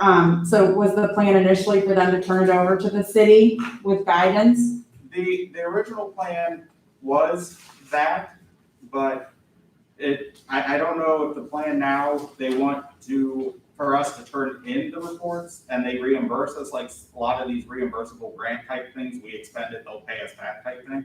Or if it's a case of they're gonna give us the money up front, we do the expenses, we send over the reports to them of what we used, and then at the end of the year, send the money back, whatever's unused.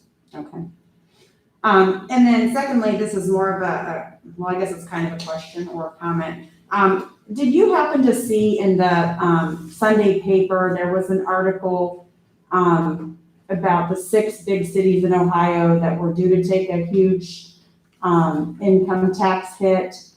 Primarily, it was Cleveland, Columbus, Dayton, Cincinnati, because people were working from home and that their income tax, because you pay where you work, was going to go to the communities. Well, here I am. I'm thinking, well, for Barberton, that could potentially be a plus because we might have, quite a few people that were working from home in town. Is that how it is going to work for taxes? Well, right now, when the governor issued the state of emergency, there was something that was passed, a part of all that basically suspended you pay where you work, because as you all know, city income tax, you pay it where you work. So once people were working from home, the argument could have been made that they're working from their home, that they should be paying the tax where their home is, not where the business is physically located, where they would be traveling to work always. So the governor said during this pandemic that right now for employers, continue withholding as if the employees were still working physically at the location. Now, I do know there is a lawsuit out there challenging that ruling because because of ORC states you pay where you work and people aren't working at their physical location. So yeah, the big cities like Cincinnati, Columbus, Cleveland, Dayton, where they have these big corporate offices, and if a lot of these workers are going to be working from their homes, yeah, after this pandemic is over and they continue working like that, they can take a big tax hit. Now, how does that impact Barberton? I said it would have some of an impact Barberton, because you have to realize, some of the businesses, most of the businesses we have are hands-on industries, like the hospital, BWXT. So you have your hands-on industries that kind of don't go away. But you still have people in those corporate or the office job positions that might be making a lot of money, that might be working from home. So that could hit us there. But as you stated, we possibly still have a lot of citizens in this town that work for B&W, who go to act, who That's might be exactly working what I from was home. thinking. So to me, it probably will offset itself. We won't have a major impact because we don't have the big corporations, or the big corporate offices, such as the Huntington banks or the PNC banks or those office type setting jobs.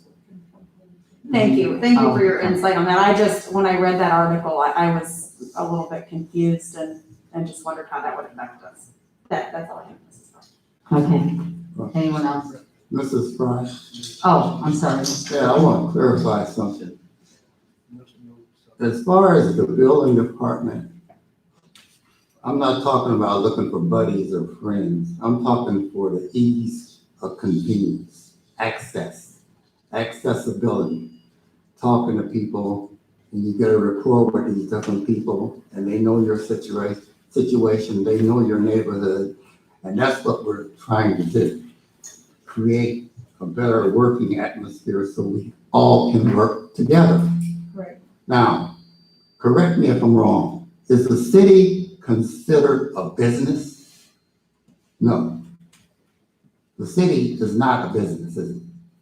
That's all, okay. Thank you. Well, people like it to be run like a business, I think, but I don't think that. If it is like a business, we're failing right now, we might as well, You can't make it profit. you know. The city is not a business. It's not a business, you can't make it profit. Well, we don't produce anything. No, Really? it's operating It's gonna expense. be a business. Okay, does anyone else? Do you have anything else? Okay, hearing none, do I have a motion? I will second it. This is, Angela made a motion to adjourn, and it was seconded by Mrs. Stabevic. And we are adjourned at 7:46.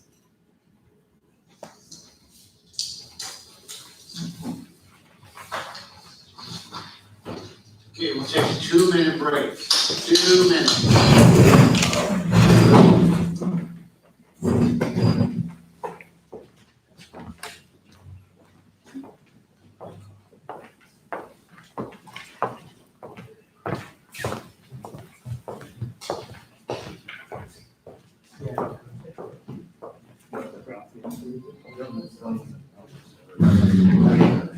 I was just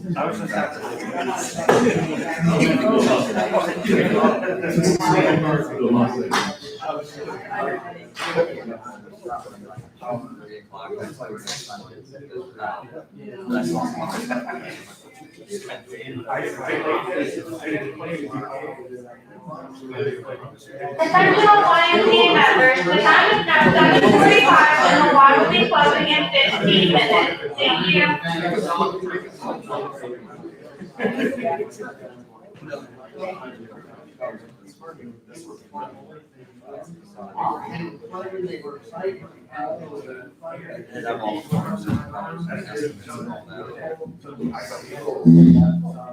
That's a nice way.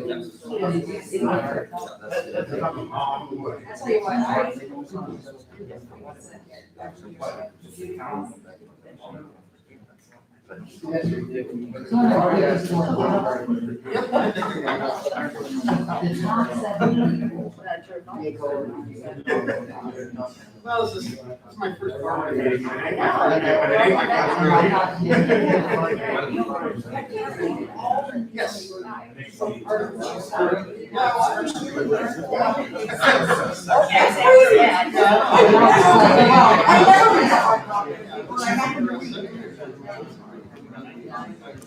Yes. It's in the Hallmark, it was over here.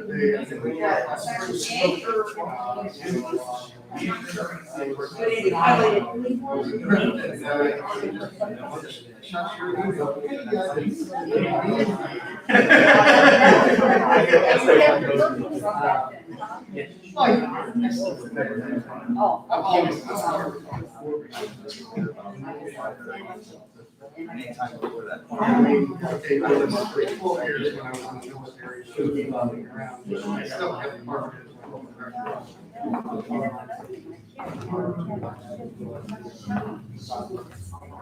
Yeah, second, all the form, all that. The only thing they didn't mention is something. When I got out of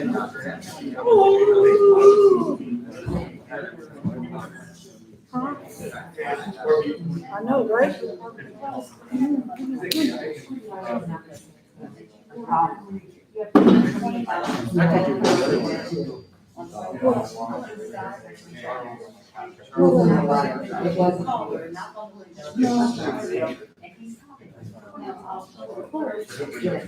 You know, we're, yeah. Here it is. But you're not.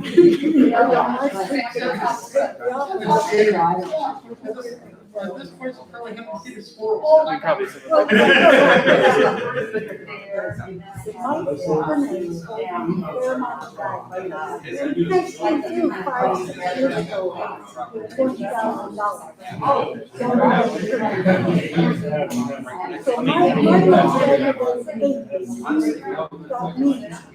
To tell me to do this. Well, I mean, I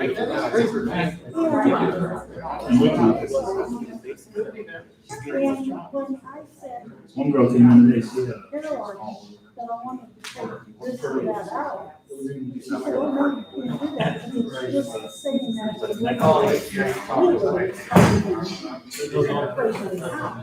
I mean, he's a he appraises for mortgage places. Like, he's not like a state appraiser.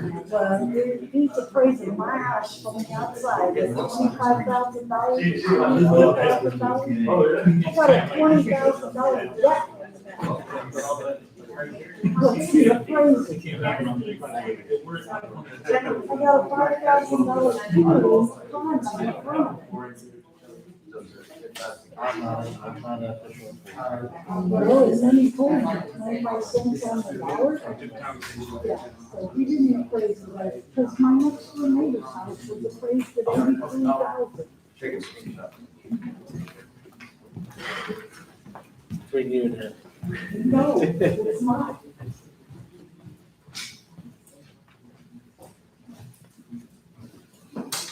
Oh, you were talking, not special for you. I have It's no really one. pleasing, I know, you did not look at that You're article. gonna make me go home and go away Sunday, thank you. I keep saying. I thought the tree would show up there.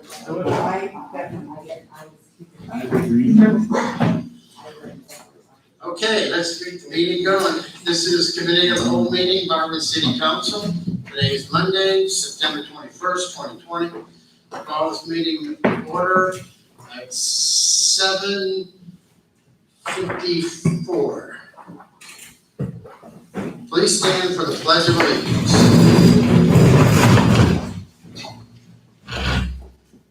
I pledge allegiance to the flag of the United States of America and to the republic for which it stands, one nation, under God, indivisible, with liberty and justice for all.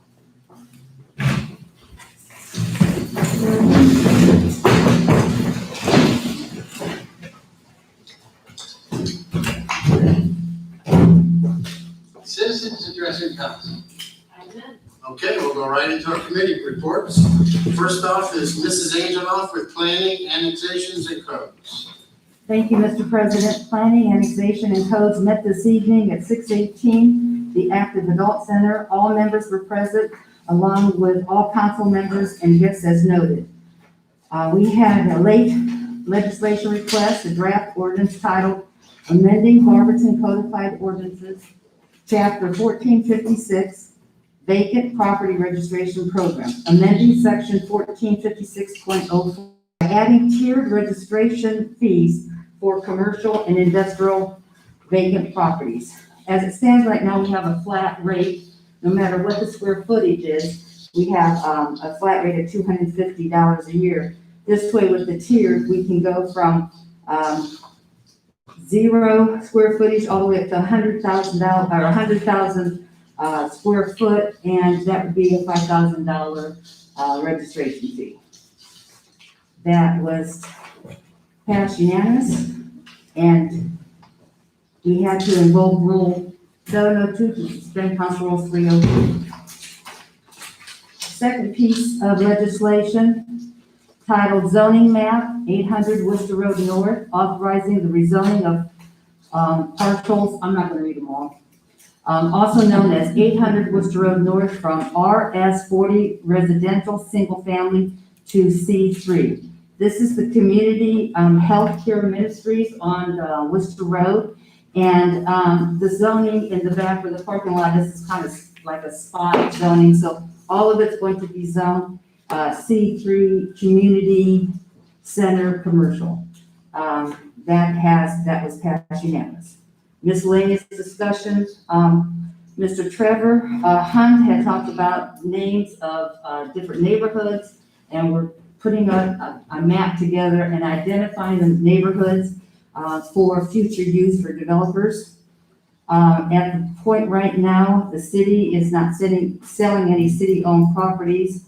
Taking a step back to look once we get the neighborhoods, the feedback from the neighbors on what they want to call their neighborhood and all of this, then he's putting a plan together to see what we have and what we don't have, what we own and what we don't own.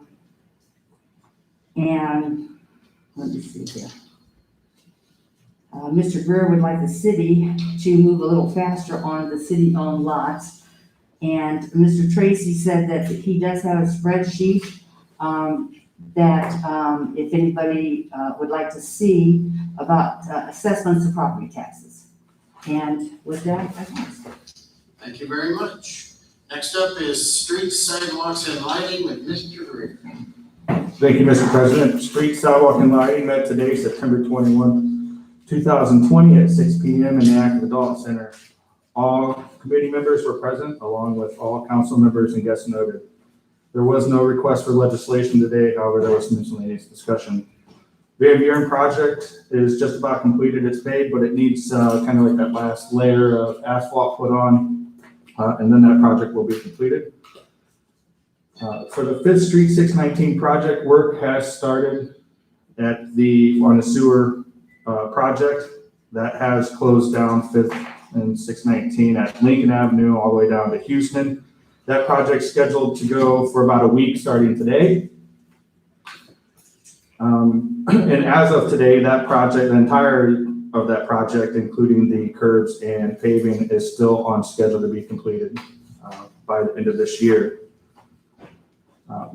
Councilman Jaber asked about the point of Attention all contact. YMCA members, the time is now 7:55 and the Y will be closing in 5 minutes. Please gather your belongings and head towards the exit. Thank you. Councilman Jaber asked about the point of contact for future plans on roads, if businesses and residents wanted to know what the plan was. And the answer was basically to contact Mr. Tracy directly. Mr. Tracy we also clarified that the issue 8 and the permissive tax are contributing to residential roads when we had discussion about where the funding was coming from and why it was halted for our residential road program this year. At the end of the meeting, Councilman Jaber also expressed his concern about the overall conditions of the roads.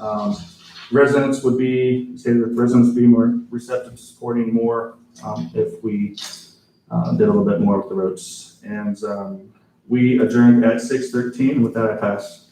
Thank you very much. Next up is city utilities with Mrs. Colbert. Thank you, Mr. President. City Utilities met on September 14th in the Active Adult Center.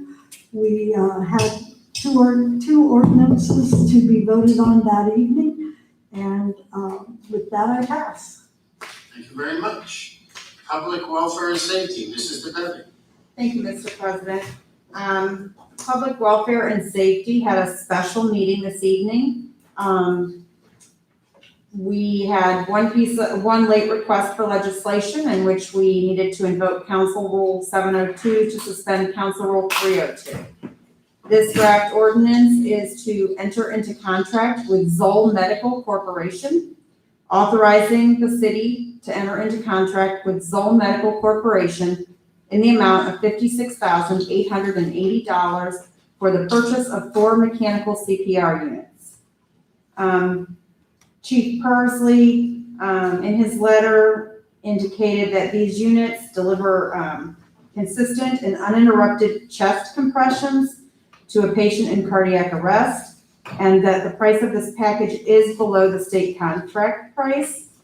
He also indicated that much research shows it is much more effective and a better chance for life-saving with the consistent and uninterrupted chest compressions, as well as it increases the safety of our first responders, as they would all be able to be in seatbelts. This will be paid for with the CARES Act money. Mr. Greer asked how many times would something like this be used? And Chief Persley indicated that we have approximately 50 cardiac arrests a year. So there are 4 units for this price, 1 in each of the 3 ambulances and 1 with the ship commander. Last week when we met, we had a request for legislation for a resolution. Sorry, I don't have that paper handy. Yes, for Kevin King. He's retiring from, not from our fire department, but from the, here it is. Ohio Task Force 1 after 20 years of service. And we also, I just wanted to mention that Mr. Flaker indicated that in addition to, with the CARES Act money, we aren't just supplying the fire department with this equipment, but there are also plans in the works for some police equipment as well. And with that, the Public Welfare and Safety Committee will pass. Thank you very much. Next up is Rules Marketing Development and Mr. Griffin. Thank you, Mr. President. Rules Marketing and Development met September 14th in the Active Adult Center. All members present and other guests as noted. We had no legislation to call for and no miscellaneous discussion. A motion was made to adjourn. With that, I pass. Thank you very much. Environmental Health and Social Services, Mr. Jaber. Thank you, Mr. President. Environmental Health and Social Services met September 21st, 2020 at 6:14. All members present, other council members present noted, and guests also. There was no new request for legislation. Miscellaneous, we started off with Wednesday's meeting at the Active Adult Center. The Health District meeting will be at 4:30. And also we had Ms. Angela asked about the health report for the second committee in a row with the Environmental Health and Social Services. We stated that Mr. Leon Ricks used to bring them in, and we also stated that Summit County Health Reports, Mrs. Doherty stated that can be reached at, when we got more information from the Summit County Health Department. And with that, I pass and we adjourn to 6:17, sir. Thank you. Next up is City Properties, Parks and Recreation, and Mr. Heidi. Thank you, Mr. President. City Properties, Parks and Recreation led off last week, September 14th, 2020, 6 It is now p.m. 8 o'clock and the Y is closed. Please gather your belongings and head for the exit. Thank you. Here in the Active Adult Center, All members present, everybody else noted. We had 2 requests for legislation, kind of back to back because they have to do with each other. One is an ordinance approving the submission of a grant application to the Ohio Department of Natural Resources for the Newton Park and Soccer Complex project in the amount up to $500,000. And the other one is an ordinance approving the submission of a grant application to the Barber Community Foundation for the Newton Park and Soccer Complex project in an amount up to $500,000. These go hand in hand as the grant requests are matching, so the ODNR one would be matched with the Community Foundation if granted with both. The talk about it was the $500 up to is the maximum. That was why they was requested for that amount. The mayor asked for a speedy thing on this because the deadline is the 1st of November, which does not give us time. So I do agree to waive everything to get this read and get this passed so we can start applying. Other discussion involved the contract with the engineering, whether we had estimates elsewhere. The conversation steered towards this company. Thrasher does do stormwater mitigation. They specialize in it. Talks about different professional services, what we can do with that. There was also talk that money departs from the state and local or state and federal level will be coming down the future pipeline. So it's important to get these things in a line here. And miscellaneous discussion was the reworks shredding, document shredding and recycling event, which saw 486 Summit County residents or businesses shred 29,720 pounds of unwind documents and 1,000 pounds of cardboard. And of the 486 attending, 36% were from the city of Barberton at 173. That was it. We adjourned at 6:17. With that, I pass. Thank you very much. Last but not least, finance and personnel, Mrs. Fry. Thank you, Mr. President. Finance and Personnel met tonight, and we had 6 pieces of legislation to present. All of them passed.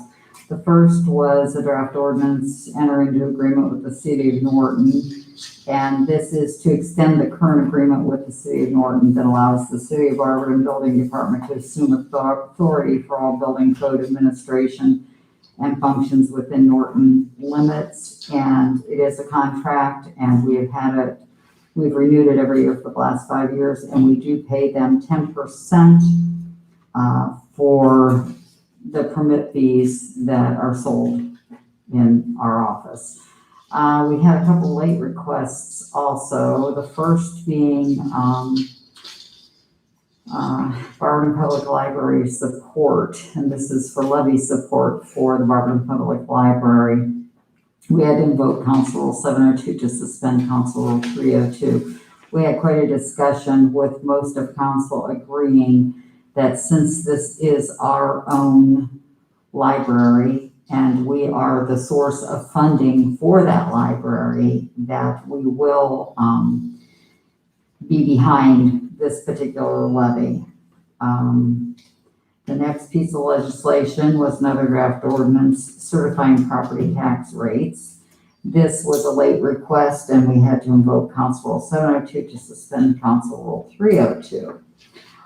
This is basically accepting the amounts and rates of property taxes determined by the Budget Commission of Summit County and authorizing the necessary tax levies and certifying them to the Summit County Auditor for the year 2021.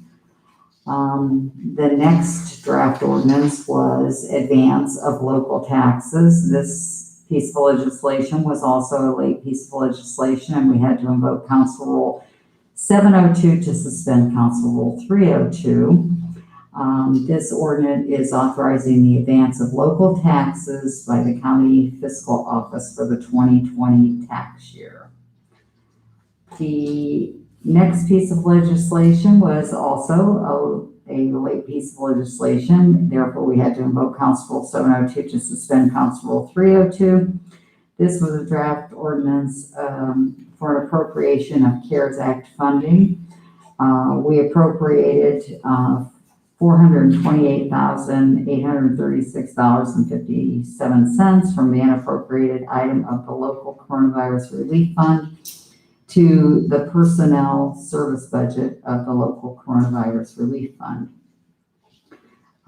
This money will be used for a portion of it will be used for personnel services and also some equipment for the police department and other items.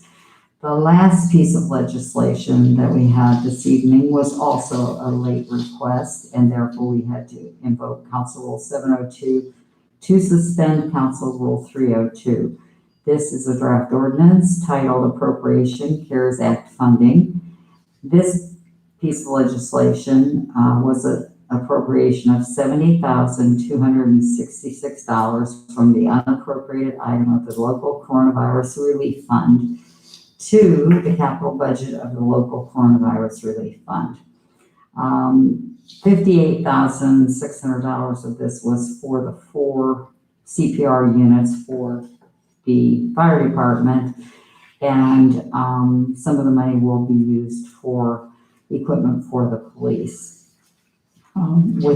We had a little bit of miscellaneous discussion. Mr. Greer brought up if he wanted to know whether or not I knew anything more about the ballot issue for the 3 mil increase in tax, 0.3 mil increase in property taxes.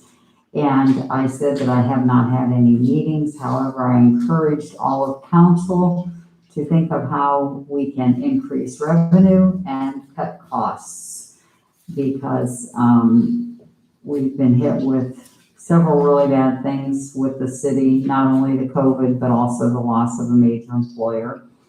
And we do have to think of ways that we can inform our constituents about how the money would be used and why we need it. And with that, finance will pass. Thank you very much.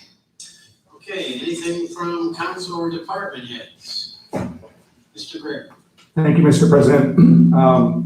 Just a quick update for anybody that hasn't known. Summit County, Eileen Shapiro's office just authorized another round of of CARES Act money to help with rent, mortgage, and utility bills. That's open only for 1 week, and that's gonna go till 4 p.m. on September 28th.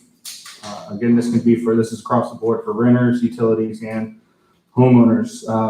Anybody that needs help can apply 2 ways. They can either go to summitcountycares.org or they can call 211 to start the process. And with that, I don't have nothing else. Okay, anyone else? Just to piggyback on what Councilman Greer was saying about the Summit County Cares, it's 300% of the poverty level, which actually is a very large and broad. It affects a lot of people. So make sure you take a look at it if you're having any problems with your utilities or rent a mortgage, because there's a really great opportunity there. Thank you. Anyone else? Mr. Mayor. Thank you, Mr. President. With everything that's been going on, there's been a lot of cancellation of community events throughout the country, a lot of changes, modifications. So first I want to thank Lisa McLean and her staff. I've been working with them ever since it started on community events and programs that the department puts together. This brings us to today. There's a lot of things that we wanted to do, but just couldn't. Whether it was a mandate or the safety precautions were just outside of what we can provide. So we made some major modifications, and as we all know, Among Festivals is a major event here in the community that continues to grow. It's a free family event. So we're not gonna have the festival per se, but we are gonna have Mung's Soul. So it starts tomorrow, it's through Sunday, at the city lot across the street here on the Active Adult Center.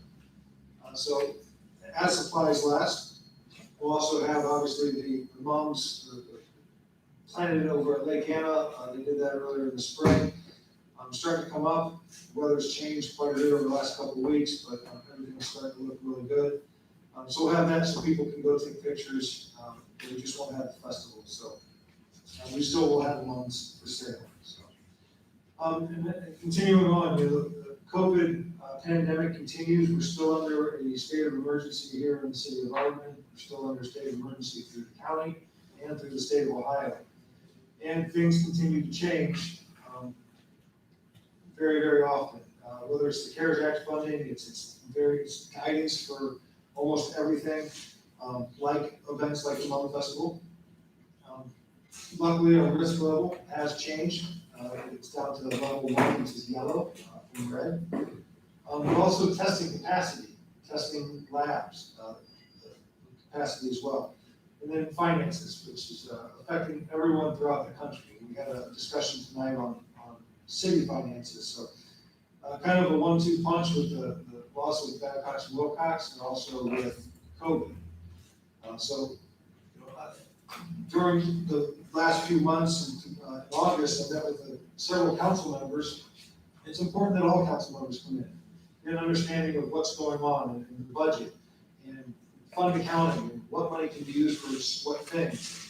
How do we do things? And how are we in line with, how do we run our operations? And are we in line with other communities and with the law, and the different rules and mandates? It's vitally important that happens.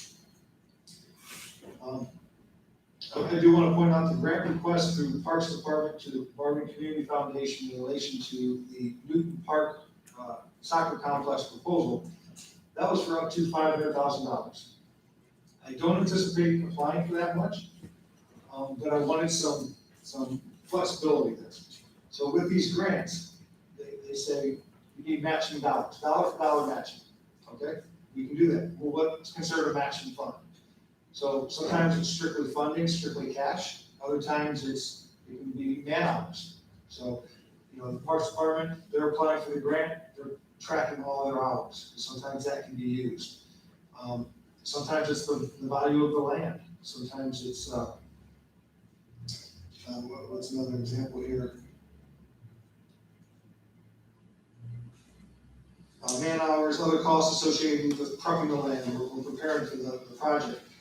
So I wanted some flexibility because it could be $20,000 we apply for, it could be $60,000. We may not know until a little later, so I wanted that flexibility. So if there's any questions, that's why I wanted to apply for a larger amount. And the foundation doesn't have that amount of money, anyway, especially in the fourth quarter. So, but if anyone asks us why.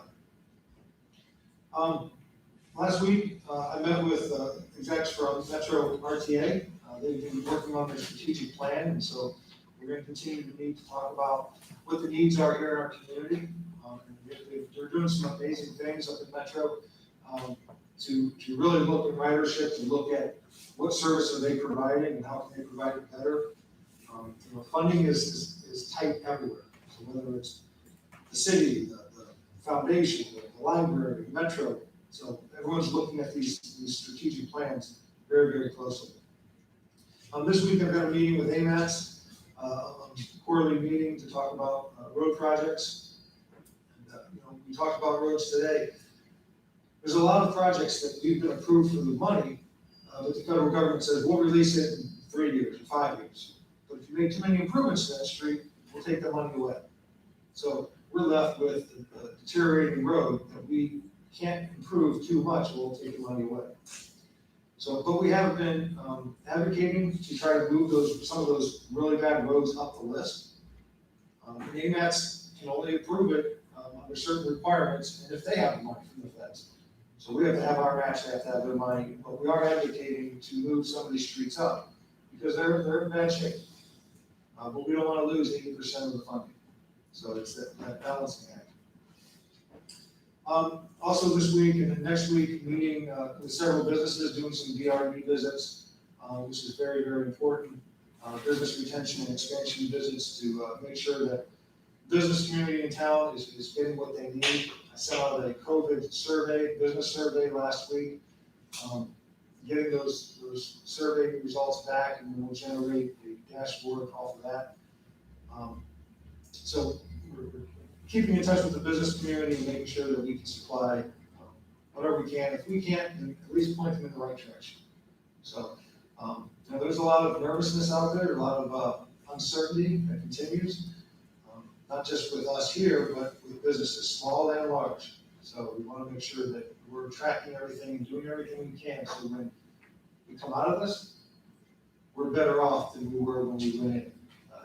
There's things out of our control. Talk about the income tax laws, and you pay where you work. Well, that may change as well. So they've been talking about this. There's a piece of legislation, which was sponsored, I don't recall the rep's name. It's in front of the House, I believe, down in Columbus, to change it, so you pay where you live. That would change the whole complexity of economic development. You have one office jobs in the community, if you pay where you live, if you're working from home, you want more homes. So that could change the whole thing. So we're staying, on top of everything and doing everything we can to make sure that we're making the right decisions and giving you the most accurate information, which is difficult because it's changing all the time. But my door remains open. Please make use of it.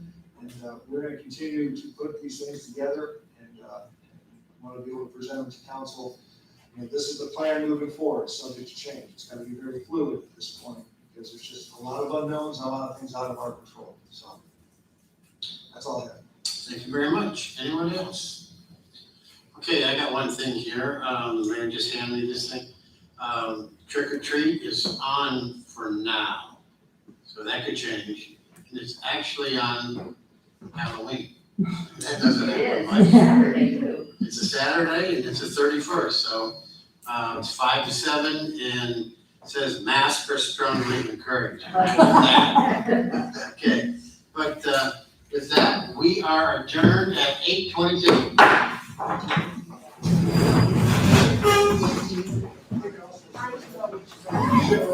Let's see you pull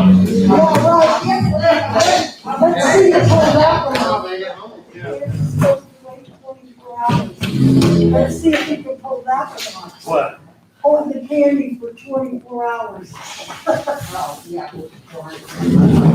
Now, give them her max. I got it.